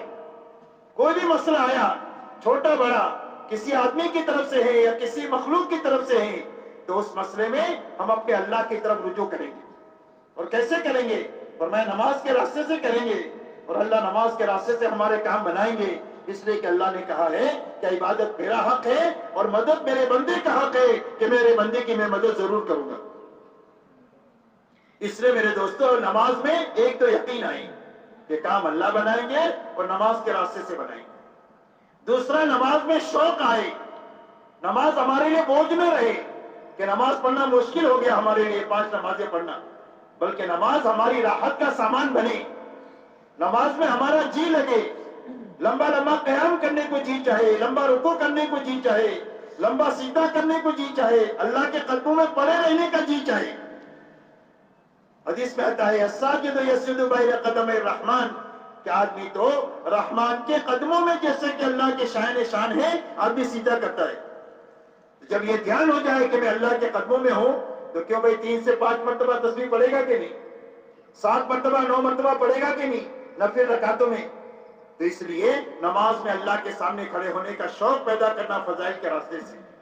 نماز میں مسائل کا علم لانا، فرائض ہے، واجبات ہے، سنن ہے، یہ معلوم کر کے اپنی نماز کو علم کی روشنی میں لانا. اپنی نماز میں اللہ والا دھیان پیدا کرنا کہ جب دنیا سے کٹ کر ہم مسجد میں آئیں تو ہمارا دل دماغ بھی دنیا سے کٹا ہوا ہونا چاہیے. جسم تو ہٹا دیا دنیا سے لیکن دل دماغ دنیا ہی میں لگا ہوا ہے. ہم نماز میں ہوتے ہیں اور ہمارا دل دماغ دنیا میں ہوتا ہے تو اسی اعتماد سے آدمی کو کیا ملے گا؟ اسی لیے فرمایا کہ نماز میں آئے تو اللہ والا دھیان ہو کہ میں اللہ کو دیکھ رہا ہوں اور اللہ مجھے دیکھ رہے. اور فرمایا اللہ کو راضی کرنے کی نیت آ جائے کہ میں نماز اکیلا ہوں اچھی پڑھیں، مغرب میں ہو تو اچھی پڑھیں، دن کے اجالے میں پڑھیں تو اچھی پڑھیں اور رات کے اندھیرے میں پڑھیں تو اچھی پڑھیں. اس لیے کہ نماز اللہ ہی کو دکھانی ہے، اللہ ہی سے لینا ہے. اس لیے اپنی نماز پر محنت کر کے اپنی نماز اچھی بنانا. روزے ایسے اچھے رکھنا کہ جس طرح حلال سے بچ گئے حرام سے بچنے کی طاقت پیدا ہو جائے. روزے اللہ نے اسی لیے فرض کیے ہیں تاکہ حلال سے روکنے کے ذریعے سے حرام سے بچنے کی طاقت پیدا ہو. اور آدمی میں حرام سے بچنے کی طاقت پیدا ہو گئی تو اللہ اسی جگہ سے روزی دیں گے جہاں سے اس کو وہم و گمان نہیں ہوگا. زندگی میں الجھن آ گئی تو اللہ تقوی کی برکت سے الجھن دور کر دیں گے. دنیا کے کاموں کو اللہ آسان کر دیں گے. غلطی ہو جائے گی اللہ معاف کر دیں گے اور اگر کوئی نیکی ہو جائے گی تو اللہ نیکی کے وزن کو بڑھا دیں گے. اس لیے کہ قیامت کے دن نیکیوں کو گنا نہیں جائے گا، قیامت کے دن نیکیوں کا وزن کیا جائے گا. اور نیکی میں وزن پیدا ہوگا وہ تقوی کی برکت سے پیدا ہوگا. سب سے بڑی صفت جو ہے وہ تقوی کی ہے. اور آپ انداز لگائیں کہ تقوی کی وجہ سے نیکی میں کتنا وزن پیدا ہو سکتا ہے. حضرت صدیق اکبر کے بارے میں قرآن میں اللہ نے کہا ہے وَسَيُجَنَّبُهَا الْأَتْقَى، فرمایا جہنم سے وہ بچے گا جو سب سے زیادہ تقوی والا ہے، یعنی ابو بکر ہے. تو ابو بکر کی نیکی میں کتنی طاقت ہے. حضرت امیر المومنین عمر ابن الخطاب کہتے ہیں کہ امیر اللہ کے نبی کے خلیفہ ابو بکر، اگر آپ ایک رات کی نیکی مجھے دے دے ہجرت کی اور ایک دن کی نیکی آپ دے دے جس دن میں آپ نے حضور کے وصال پر امت کو سنبھالا ہے تو عمر اپنی زندگی بھر کی ساری نیکیوں کو دینے کے لیے تیار ہے. یہ نیکی اتنی وزندار ہے کہ ساری دنیا کی ساری زندگی کی نیکیاں ان دو نیکیاں اس سے دونوں سے بڑی ہوئی ہے. بلکہ یہ کہا کہ میں اپنے پورے خاندان کی نیکیاں دینے کے لیے تیار ہوں. تو نیکی میں وزن جو پیدا ہوگا وہ تقوی کی وجہ سے پیدا ہوگا. اس لیے میرے محترم دوستو ایسے اچھا روزہ رکھا جائے کہ ہمارے اندر حرام سے بچنے کی طاقت پیدا ہو جائے. ایک ایک پائی کی زکات ایسی اچھی طریقے سے خوش دلی سے نکالی جائے, فقیر کو اپنا محسن سمجھ کر دی جائے کہ ہمارے اندر سے مال کی محبت نکل جائے اور ہمارا بخل ختم ہو جائے. اس لیے کہ بخل جہنم کا درخت ہے اور سخاوت جنت کا درخت ہے, اور مومن کبھی بخیل نہیں ہو سکتا. اس لیے کہ موجود کے ساتھ بخل, معبود کے ساتھ بدگمانی ہے کہ جو اللہ نے آج دیا ہے کل کہاں سے دے گا, یہ معنی ہے بخل کے. اس نے فرمایا مومن کبھی بخیل نہیں ہوتا, مومن ہمیشہ سخی ہوتا ہے, کھلانے والا, پلانے والا, لوگوں کے ساتھ پہلانے والا, کپڑے پہنانے والا, لوگوں کی مصیبتوں میں کام آنے والا, لوگوں کے پریشانیوں کو دور کرنے والا. فرمایا یہ مومن ہوتا ہے. اور یہ فرمایا حج ایسا کرے کہ جو زندگی کو بدل کر رکھ دے. تو اپنی عبادت کی لائن کو اچھے سے اچھی بنانا اور یہ عبادت پوری امت میں زندہ ہو جائے, اس کی محنت کرنا. تیسری بات میرے دوستوں معاشرت ہے.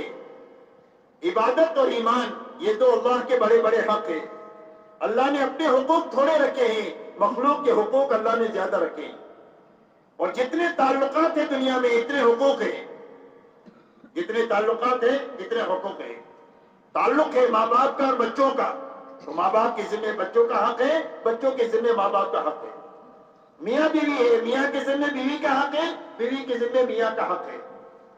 ایک سیٹ ہے اور ایک نوکر ہے, تو ایک دوسرے پر ایک دوسرے کے حق ہے.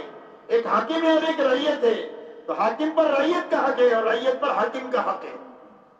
ایسا ہی جتنے تعلقات دنیا میں ہیں اتنے حقوق ہیں.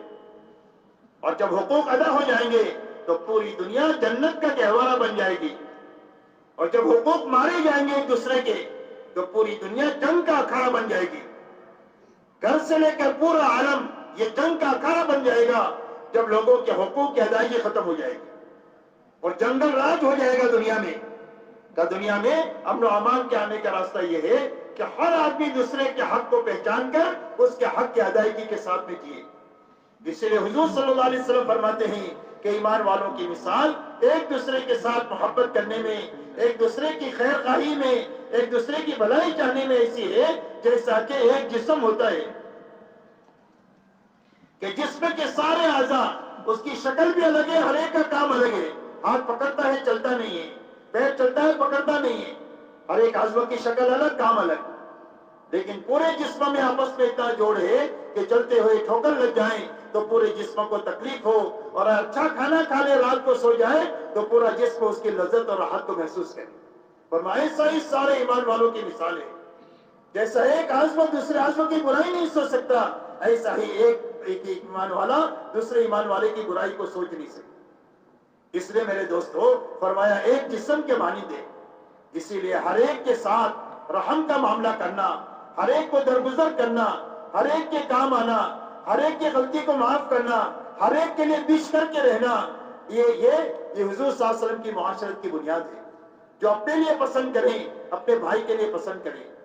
انصاف پر ہے آپ کی معاشرت کی بنیاد, احسان پر ہے, ایثار پر ہے, اپنی ضرورت کو قربان کرنا, اپنے بھائی کی ضرورت کو پوری کرنا. حیا پر آپ کی معاشرت کی بنیاد ہے. ہمارے یہاں بے حیائی کی کوئی گنجائش نہیں ہے. ہماری معاشرت کی بنیاد سادگی پر ہے. اسراف کے ہمارے ماحول میں کوئی گنجائش نہیں ہے, اس لیے اسراف کی اجازت نہیں ہے. اس لیے اپنی معاشرت کو ایسی پاکیزہ بنانا کہ جس کے راستے سے دنیا کو اسلام سمجھ میں آئے کہ حضور صلی اللہ علیہ وسلم کیسی زندگی کو لے کر آئے ہیں کہ جس زندگی میں ہر ایک کا احترام ہے, ہر ایک کے لیے بھلائی چاہنا ہے, ہر ایک کے کام آنا ہے, ہر ایک کو درگزر کرنا ہے اور ہر ایک کی غلطی کو معاف کرنا ہے. جب یہ معاشرت لوگوں کے سامنے آئے گی تو لوگوں کو اسلام سمجھ میں آئے گا کہ اسلام ایک زندگی کا نام ہے. مسلمان کوئی قوم نہیں ہے, مسلمان ایک اسلام کی جس کی زندگی میں اسلام ہے وہ مسلمان ہے. اس لیے اپنی مسلمانی اسلام کے ذریعے سے ظاہر کرنا. اسی کے ساتھ میں میرے دوستو حضور پاک صلی اللہ علیہ وسلم نے پوری امت کو یہ سمجھائی کہ یہ دنیا ضرورت کے پوری کرنے کی جگہ ہے اور خواہشات کی پوری کرنے کی جگہ اللہ نے جنت بنائی ہے. ہر انسان میں ضرورت بھی ہے، خواہش بھی ہے، تو ضرورت کہاں پوری ہوگی؟ اور میں ضرورت دنیا میں پوری ہوگی. اللہ نے فرما دیا وما من دابۃ فی الارض الا علی اللہ رزقها. فرمایا دنیا میں جتنی جاندار ہے ان سب کی روزی اور ضرورت کا پورا کرنا اللہ نے اپنے ذمہ رکھا ہے. اس لیے آدمی بھوکا اٹھے گا بھوکا سوئے گا نہیں. اللہ سب کو کھلاتے ہیں، فرما بردار کو بھی کھلاتے ہیں، نافرمان کو بھی کھلاتے ہیں، مالدار کو بھی کھلاتے ہیں، غریب کو بھی کھلاتے ہیں. اس لیے کہ اللہ سب کے رب ہے، سب کو کھلاتے ہیں. اور یہ اللہ کا دسترخوان ہے، یہ دسترخوان پر اللہ جانوروں کو بھی کھلاتے ہیں، انسانوں کو بھی کھلاتے ہیں، ماننے والوں کو بھی کھلاتے ہیں، نہ ماننے والوں کو بھی اللہ کھلاتے ہیں. اس لیے میرے دوستو فرمایا یہ ضرورت کی پوری کرنے کی جگہ ہے. یہاں خواہش پوری نہیں ہو سکتی کسی کی، اس لیے کہ دنیا محدود ہے اور خواہش لامحدود ہے. ایک بوتل ہے 1 لیٹر کا، تو اس میں 1 لیٹر آ سکتا ہے، 1.5 لیٹر نہیں آ سکتا. تو دنیا محدود ہے، خواہشات لامحدود ہے. تو دنیا میں کسی کی خواہش پوری نہیں ہو سکتی. یاد رکھو کتنا ہی بڑا آدمی ہوگا اس کی خواہش پوری نہیں ہو سکتی. بڑھاپے سے اپنے آپ کو بچا نہیں سکتا، بیماری سے اپنے آپ کو بچا نہیں سکتا، بال کے سفید ہونے سے اپنے کو بچا نہیں سکتا، اور آدمی موت سے اپنے آپ کو بچا نہیں سکتا ہے. اس لیے کہ خواہش پوری کرنے کی جگہ دنیا بنائی نہیں. اللہ نے خواہشات کے پوری کرنے کی جگہ جنت بنائی ہے. اس لیے فرمایا وَلَكُمْ فِيهَا مَا تَشْتَهِي أَنفُسُكُمْ وَلَكُمْ فِيهَا مَا تَدَّعُونَ. تمہارے لیے جنت میں وہ ہے جو تمہارا جی چاہے. کیا چاہیے؟ جو تمہارا جی چاہے وہ جنت میں ہے. اب ٹھیک ہے کیا چاہے کہ بھئی دنیا کا ہر انسان ہے، کم سے کم کمزور سے کمزور آدمی کو پوچھو کہ تو بادشاہ بننا چاہتا ہے، تو کہے گا ہاں بننا چاہتا ہوں، لیکن دنیا میں بن نہیں سکتا. تو اللہ اس کی خواہش جنت میں پوری کریں گے. اسی لیے فرمایا وَإِذَا رَأَيْتَ ثَمَّ رَأَيْتَ نَعِيمًا وَمُلْكًا كَبِيرًا. اے مخاطب تو دیکھے گا جنت میں بہت بڑا ملک ہوگا ہر انسان کا، اور نعمتوں کا لامتناہی سلسلہ ہوگا جو نعمتیں کبھی ختم نہیں ہوگی. اسی لیے فرمایا کم سے کم درجے کا جو جنتی ہے اس کو دنیا سے 10 گنا بڑی جنت ملے گی.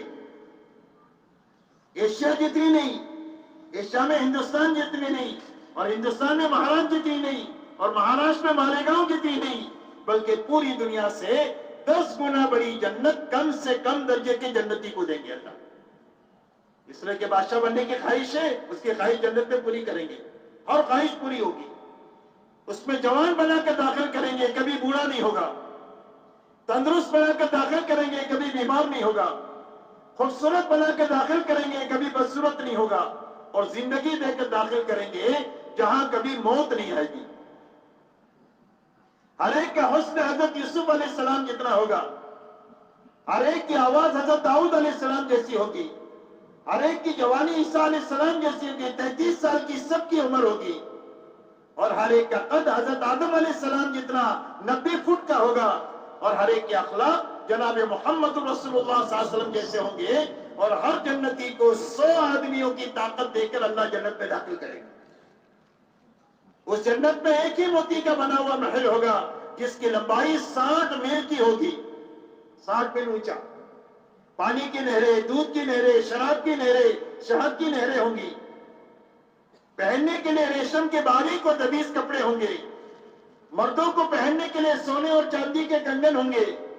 دنیا میں مردوں کے لیے سونے کو اللہ نے حرام کیا ہے، اللہ اس کی خواہش جنت میں پوری کرے گی. کم سے کم درجے کے جنتی کو 70-72 جنت کی حوریں دی جائے گی.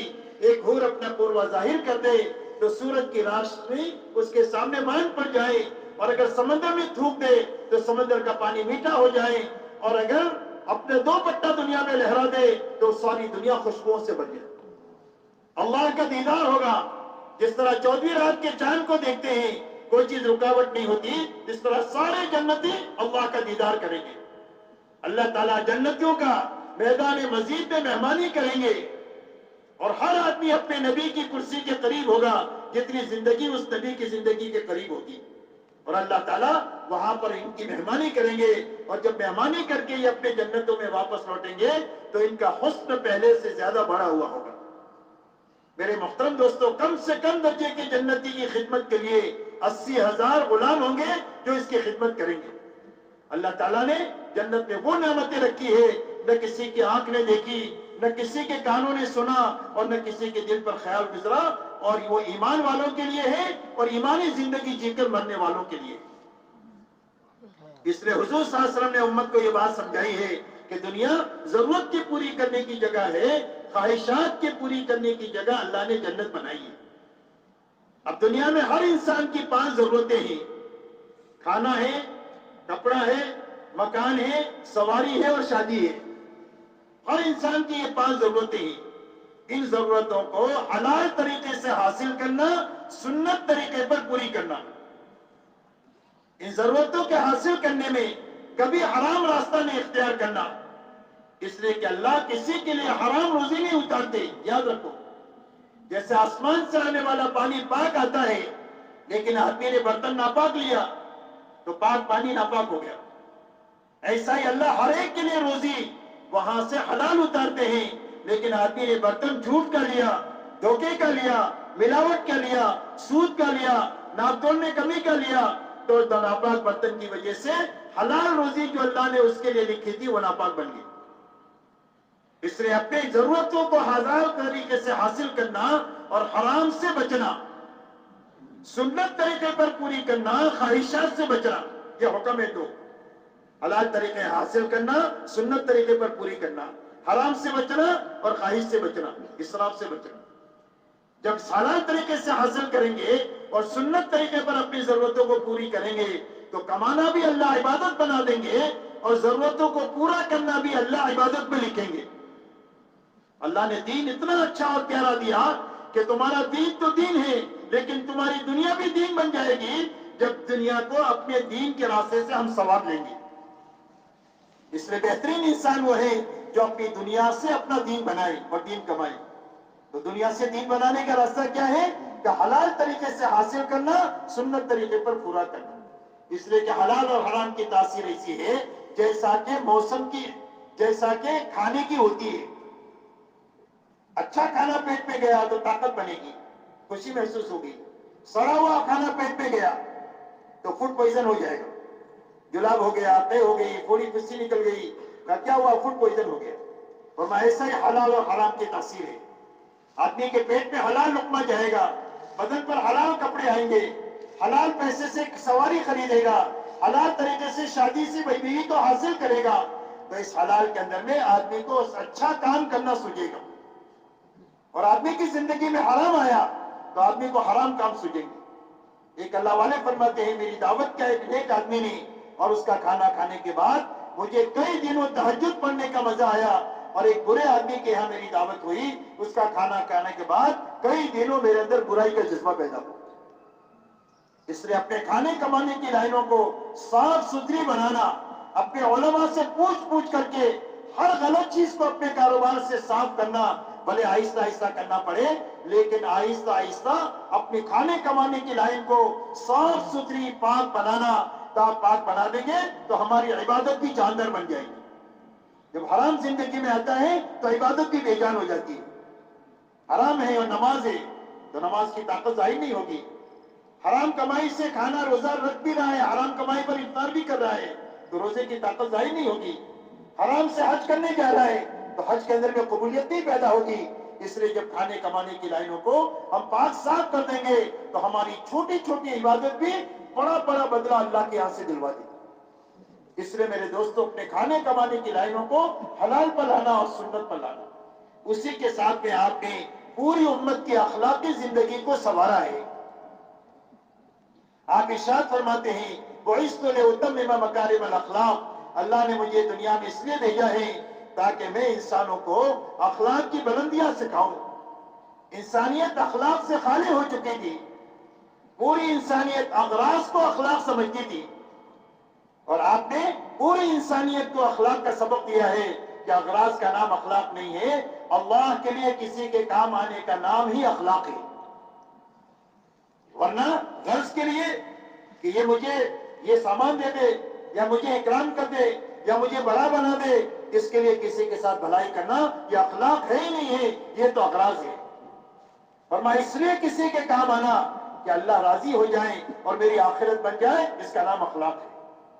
اسی لیے حضور پاک علیہ الصلوۃ والسلام ارشاد فرماتے ہیں کہ اخلاق کا خلاصہ چند باتوں میں ہے، فرمایا جو تمہارے ساتھ برائی کرے اس کے ساتھ بھلائی کرو،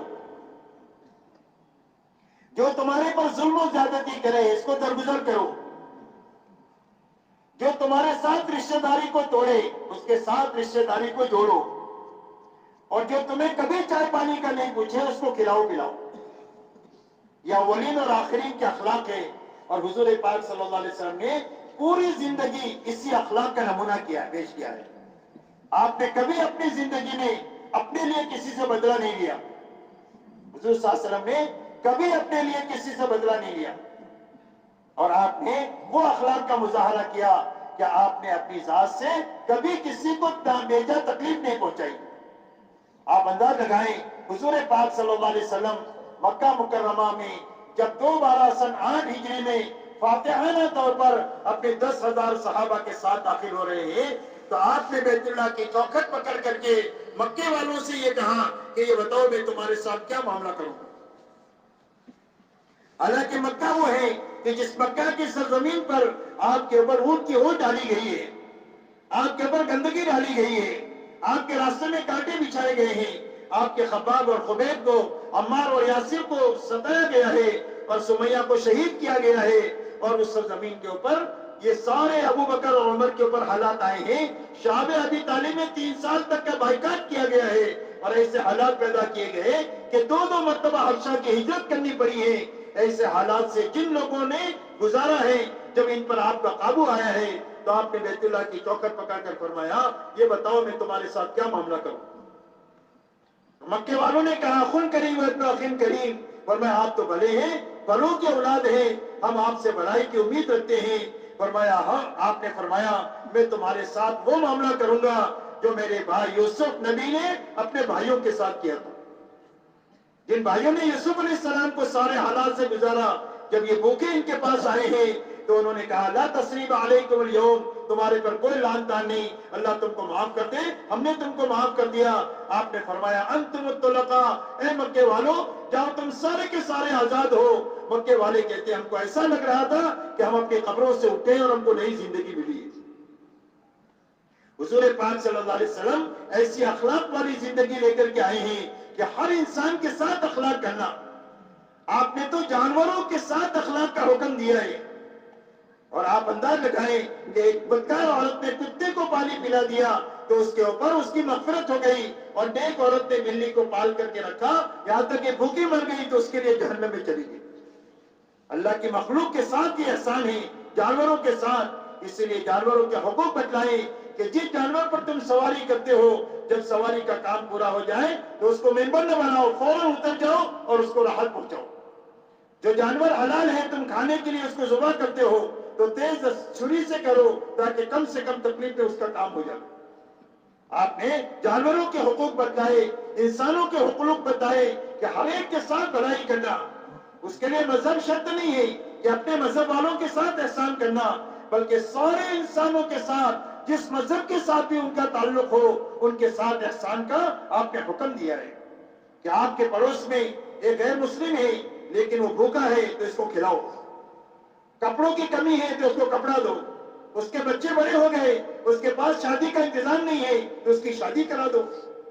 زکوٰۃ تو آپ مسلمان کو دیں گے لیکن نفلی صدقے کے ذریعے سے ساری انسانیت کے ساتھ بھلائی کا حکم ہے۔ اور حضور پاک صلی اللہ علیہ وسلم نے اخلاقی زندگی ایسی دیا، اور صحابہ دنیا میں جو پھرے ہیں وہ ایمان، اعمال اور اخلاق کے ساتھ دنیا میں پھرے ہیں۔ اور دنیا میں اسلام طاقت کے زور پر نہیں پھیلا ہے بلکہ دنیا میں اسلام اخلاق کے راستے سے پھیلا ہے کہ پوری دنیا میں ایمان والے، اللہ والے، صحابہ اخلاق کے ساتھ، ایمان کے ساتھ، اعمال کے ساتھ پھرے، اور جب ان کی زندگیاں دیکھی ہیں اللہ کی رحمت والی اور برکت والی تو لوگ غلط زندگیوں کو چھوڑ کر صحیح زندگی کی طرف آئے ہیں۔ اللہ والے دنیا میں پھرے ہیں کہ جن اللہ والوں کے پھرنے کی برکت سے لوگوں کو ہدایت کا نور ملا ہے۔ حضرت خواجہ معین الدین چشتی اجمیری رحمۃ اللہ علیہ نے ڈھاکہ سے اجمیر کا ایک سفر کیا ہے جس میں 90 لاکھ انسانوں کو ہدایت ملی ہے۔ اس لیے میرے دوستو ہماری زندگی ایسی اخلاق والی بنے کہ پوری دنیا کو یہ سمجھ میں آئے کہ اسلام ایسی اخلاق کی تعلیم دیتا ہے. جب حضور صلی اللہ علیہ وسلم کا امتی اتنے اخلاق والا ہے تو ان کے نبی کتنے اونچے اخلاق کے مالک ہوں گے. اس لیے آپ نے کبھی کسی سے بدلہ نہیں لیا. آپ ایک مرتبہ سفر میں تھے, آپ ایک درخت کے نیچے آرام فرما رہے تھے اور آپ نے تلوار لٹکا دیا درخت پر. ایک دشمن آیا, اس نے تلوار ہاتھ میں لی اور حضور صلی اللہ علیہ وسلم سے یہ کہا, یہ بتاؤ تم کو مجھ سے کون بچائے گا؟ تو آپ نے بغیر ڈرے فرمایا, اللہ بچائے گا, مجھے میرا اللہ بچائے گا. اس کے ہاتھ سے تلوار گر گئی. آپ نے فرمایا, اب بتا تجھے کون بچائے گا؟ تو اس نے کہا, آپ تو اچھی تلوار پکڑنے والے ہیں. آپ نے فرمایا, ہم نے تم کو معاف کر دیا. میرے دوستو, آپ ہجرت فرما کر کے جب مکہ مکرمہ میں آئے ہیں تو ہجرت میں جانے سے پہلے آپ نے ایک آدمی کے ہاتھ میں, غالباً عثمان نام ہے, بیت اللہ کی چابی تھی. آپ نے اس سے کہا کہ بیت اللہ کو کھولو, میں جانے سے پہلے 2 رکعت نماز پڑھنا چاہتا ہوں. تو اس نے چابی نہیں دیا اور تالا نہیں کھولا. آپ نے فرمایا, عثمان ایک دن وہ آئے گا, یہ چابی میرے ہاتھ میں ہوگی اور یہ چابی میں جس کو دوں گا قیامت تک یہ چابی اس کے خاندان میں رہے گی. تو عثمان نے کہا کہ وہ دن ہمارے لیے اور قریش کے لیے برا دن ہوگا. آپ نے فرمایا, وہ دن تمہارے لیے اور قریش کے لیے عزت کا دن ہوگا. تمہاری سمجھ ماری گئی ہے کہ اچھے برے کی تمیز تمہارے اندر نہیں. آپ تو ہجرت میں چلے گئے, واپس آئے, آپ نے عثمان سے چابی منگائی اور آپ نے یاد دلایا, عثمان یاد ہے ہم نے تمہارے سے چابی مانگی تھی, تم نے ہم کو چابی نہیں دیا تھا. اب وہ شرم کے مارے ان کی نگاہ جھکی ہوئی ہے. حضرت عباس اور حضرت علی آپ کے پڑوس میں ہیں, ان کی چاہت ہے کہ چابی ان کو ملے, اور آپ نے پھر وہ چابی عثمان کے ہاتھ میں دے کر کہا کہ قیامت تک یہ چابی تمہارے ہاتھ میں رہے. میرے دوستو, آپ ایک اخلاقی زندگی لے کر دنیا میں آئے ہیں. اس اخلاقی زندگی سے ہم بہت دور نکل گئے ہیں, جس کی وجہ سے بدگمانیاں پیدا ہو گئی ہیں. اگر وہ اخلاقی زندگی اپنے اپنے گھروں میں, اپنے اپنے محلوں میں, اپنے اپنے شہروں میں ہم جینا شروع کریں گے تو اللہ تعالیٰ ساری بدگمانیوں کو ختم کر کے انسانیت میں اعتماد کی فضا قائم فرمائیں گے. اسی کے ساتھ میں آپ نے پوری امت کو اس بنیاد پر اٹھایا ہے کہ تمہاری زندگی کا مقصد ملک و مال نہیں ہے. ہم دنیا میں ملک و مال کے لیے آئے ہی نہیں ہیں. پوری دنیا کی ساری مملکتیں اور حکومتیں اللہ کے سامنے اس کی حیثیت مکڑی کے جالے سے زیادہ نہیں ہے. یاد رکھو یہ بات. اللہ نے قرآن میں فرمایا ہے, مثل الذین اتخذوا من دون اللہ اولیاء کمثل العنکبوت اتخذت بیتا وان اوہن البیوت لبیت العنکبوت. اللہ تعالیٰ نے قرآن میں فرمایا, ان لوگوں کی مثال کہ جنہوں نے اللہ کے علاوہ کو اپنا دوست بنایا ہے, اپنا مشکل کشا اور حاجت رنجا سمجھا ہے, اپنی امیدوں کو ان سے وابستہ کیا ہے. اللہ فرماتے ہیں ان کی حیثیت مکڑی کے جالے کی سی ہے, مکڑی کی سی ہے. اللہ فرماتے ہیں ان کی حیثیت ہمارے سامنے مکڑی کی سی ہے کہ جس نے گھر بنایا اور گھروں میں فرمایا سب سے زیادہ کمزور گھر جو ہے وہ مکڑی کے جالا ہے. اس لیے ان کی اور ان کے ساز و سامانوں کی حیثیت ہمارے اللہ کے سامنے مکڑی اور مکڑی کے جالے سے زیادہ حیثیت نہیں ہے. اور پوری دنیا کی جتنی مادیت ہے, جتنا روپیہ پیسہ ہے, جتنا سکہ ہے اور جتنا دنیا میں کرنسی چلتی ہے اور جتنا سونا اور چاندی ہے, فرمایا اس کی حیثیت اللہ کے نگاہ میں ایک مچھر کے پر کے برابر بھی نہیں. تو ہم مچھر کے پر کے لیے اور ہم مکڑی کے جالے کے لیے ہم دنیا میں کسی سے لڑیں گے نہیں, ہم کسی سے امید نہیں رکھیں گے. ہم کو اللہ نے آخرت کے لیے اور ہم کو اللہ نے اپنی رضا کے لیے دنیا میں پیدا کیا ہے کہ ہم دنیا میں ایسی زندگی گزاریں گے کہ اللہ ہم سے راضی ہو جائے, اور ہم ایسی زندگی گزاریں گے کہ اللہ ہماری آخرت بنا دے. اسی لیے حضور صلی اللہ علیہ وسلم نے پوری امت کو آخرت کی بنیاد پر اٹھایا ہے, دنیا کی بنیاد پر نہیں اٹھایا. اسی لیے جب کبھی بھی موقع آیا تو آپ نے پوری امت کو آخرت کی طرف متوجہ کیا. جب انصار مدینہ حضور صلی اللہ علیہ وسلم کے پاس آئے اور آ کر کے پوچھا, اللہ کے نبی ہم آپ سے کس چیز پر بیعت کریں؟ تو فرمایا اس بات پر بیعت کرو کہ میری بات کو سنو گے اور مانو گے, تمہارا جی چاہے تو اور نہ چاہے تو. دین کے لیے خرچ کرو گے, تنگی کی حالت ہوگی تو یا فراخی کی حالت ہوگی تو. اور فرمایا بھلی بات کو پھیلاؤ گے, برائی سے تم روکو گے, اور تم حق بات کہو گے, کسی کی ملامت سے ڈرو گے نہیں. اور جب میں مدینہ میں آ جاؤں تو میری حفاظت کے لیے وہ تمام وسائل اختیار کرو گے جن سے تم اپنی عورتوں کے اور بچوں کی حفاظت کرتے ہو جب کوئی تمہارے اوپر حملہ آور ہوتا ہے. تو ایک صحابی نے کھڑے ہو کر کہا, کہ اگر یہ کام ہم کر لیں گے تو کیا ملے گا؟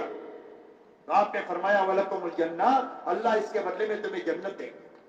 اور اگر اللہ نے تمہاری آخرت بنا دیا تو اللہ تمہاری دنیا یقینی طور پر بنا دے گا۔ اس لیے آپ نے کبھی بھی امت کو دنیا کی بنیاد پر نہیں اٹھایا بلکہ آخرت کی بنیاد پر اٹھایا ہے۔ میرے دوستو، یہ مبارک زندگی ہے جو حضور پاک صلی اللہ علیہ وسلم لے کر آئے ہیں۔ آپ نے 23 سالہ وہ زندگی جیے ہیں اور اپنے صحابہ کو زندگی پر اٹھایا ہے اور صحابہ کے راستے سے تابعین کو تیار کیا ہے اور تبع تابعین کو تیار کیا ہے اور اللہ والے بنائے ہیں کہ جن کے دنیا میں پھرنے کی وجہ سے کروڑوں انسانوں کو غلط زندگیوں سے صحیح زندگی کا راستہ ملا ہے اور جہنم کے راستے سے ہٹ کر جنت کے راستے پر آئے ہیں۔ آج بھی میرے دوستو پوری دنیا کی ضرورت یہ دین ہے کہ جس کے راستے سے ان کی جہنم سے حفاظت ہو جائے اور جنت میں داخل ہو جائے۔ تو جنت میں داخل ہونے کا راستہ وہ مبارک زندگی ہے جس کو حضور صلی اللہ علیہ وسلم لے کر کے آئے ہیں۔ اب وہ ہماری زندگی میں آ جائیں اور پوری امت میں آئیں اور امت کے راستے سے انسانیت کے سمجھ میں آئیں۔ اس کے لیے اللہ نے دنیا کو محنت کی جگہ بنایا ہے۔ اللہ نے دنیا کے سارے نظام کو محنت کے ساتھ جوڑا ہے۔ دنیا میں کوئی بھی کام ہو، دنیا کا چھوٹا بڑا، اس کے پیچھے محنت ہے۔ جتنی ترقیات آپ کو دنیا میں نظر آ رہی ہے اس کے پیچھے انسانوں کی محنت ہے جس کے نتیجے میں یہ دنیا میں ترقیات ہو رہی ہے۔ بڑی بڑی بلڈنگیں بن گئی، بڑی بڑی تیز رفتار سواریاں بن گئی، کھانے پینے کے لمبے چوڑے سامان بنے، اس کے پیچھے انسانوں کی جان مال صلاحیت لگی جس کے نتیجے میں اتنی چیزیں وجود میں آئی ہے۔ ایسا ہی میرے دوستو ہم یہ چاہتے ہیں کہ یہ مبارک زندگی ہمارے اندر آ جائے، ہمارے گھرانے میں آ جائیں اور ہماری برادری میں آ جائیں، ہمارے شہر اور ملک میں آ جائیں اور دنیا کے چپے چپے میں آ جائیں، تاکہ پوری انسانیت تباہی سے بچ کر ہمیشہ ہمیشہ کی آبادی میں داخل ہو جائیں اور ہمیشہ ہمیشہ کی جہنم سے بچ کر ہمیشہ ہمیشہ کی جنت میں داخل ہو جائے۔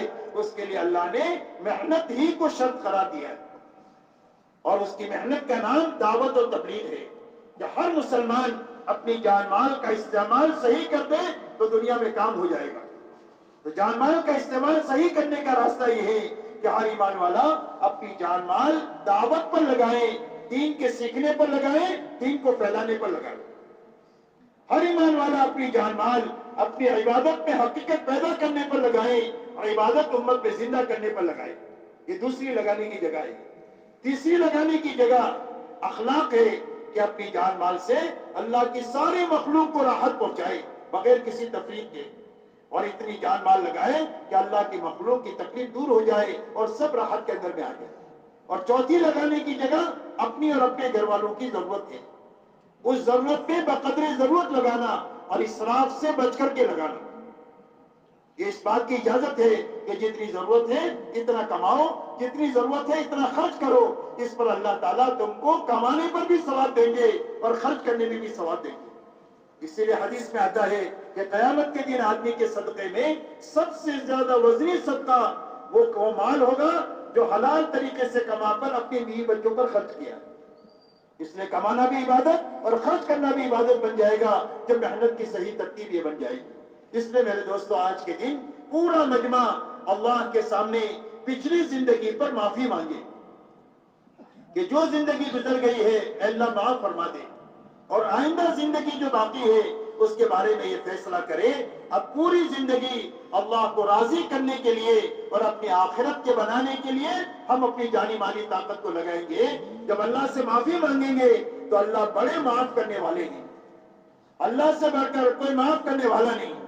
اللہ معافی کا حکم دیا ہے، معافی کو اللہ پسند فرماتے ہیں۔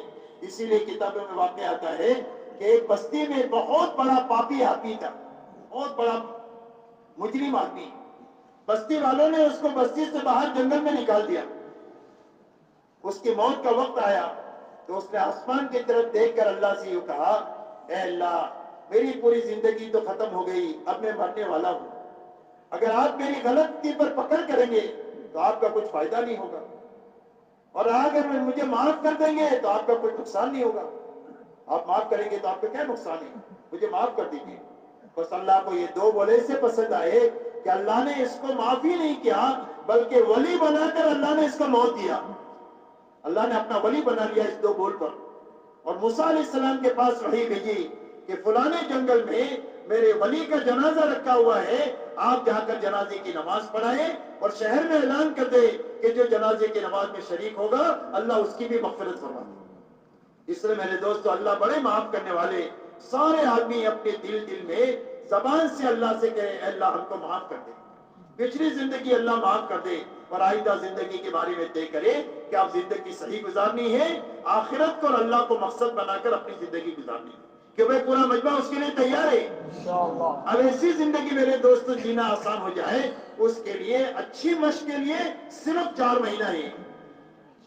دنیا میں کوئی بھی کام 4 مہینے میں آدمی نہیں سیکھ سکتا، ڈاکٹر نہیں بن سکتا، انجینئر نہیں بن سکتا، یہاں تک کہ درزی نہیں بن سکتا، دنیا میں چھوٹا سے چھوٹا کام بھی 4 مہینے میں نہیں سیکھ سکتا، لیکن اللہ والوں نے دعا کی برکت سے اللہ نے 4 مہینے میں ایسی طاقت رکھی ہے کہ اگر اچھا 4 مہینہ لگا دے تو اللہ زندگی کا رخ بھی صحیح کر دیں گے، اللہ فکر بھی صحیح کر دیں گے، رخ صحیح ہو گیا، فکر صحیح ہو گیا، اس کے بعد گھر کاروبار میں آئے، اللہ ہمت دے تو ہر سال 4 مہینہ لگائیں، 8 مہینہ اپنے گھر کاروبار کو دیکھیں، مہینے میں 10 دن لگائیں، 20 دن اپنے گھر کاروبار کو دیکھیں، روزانہ 8 گھنٹہ لگائیں اور اپنا 16 گھنٹہ اپنے گھر کاروبار کو دیکھیں۔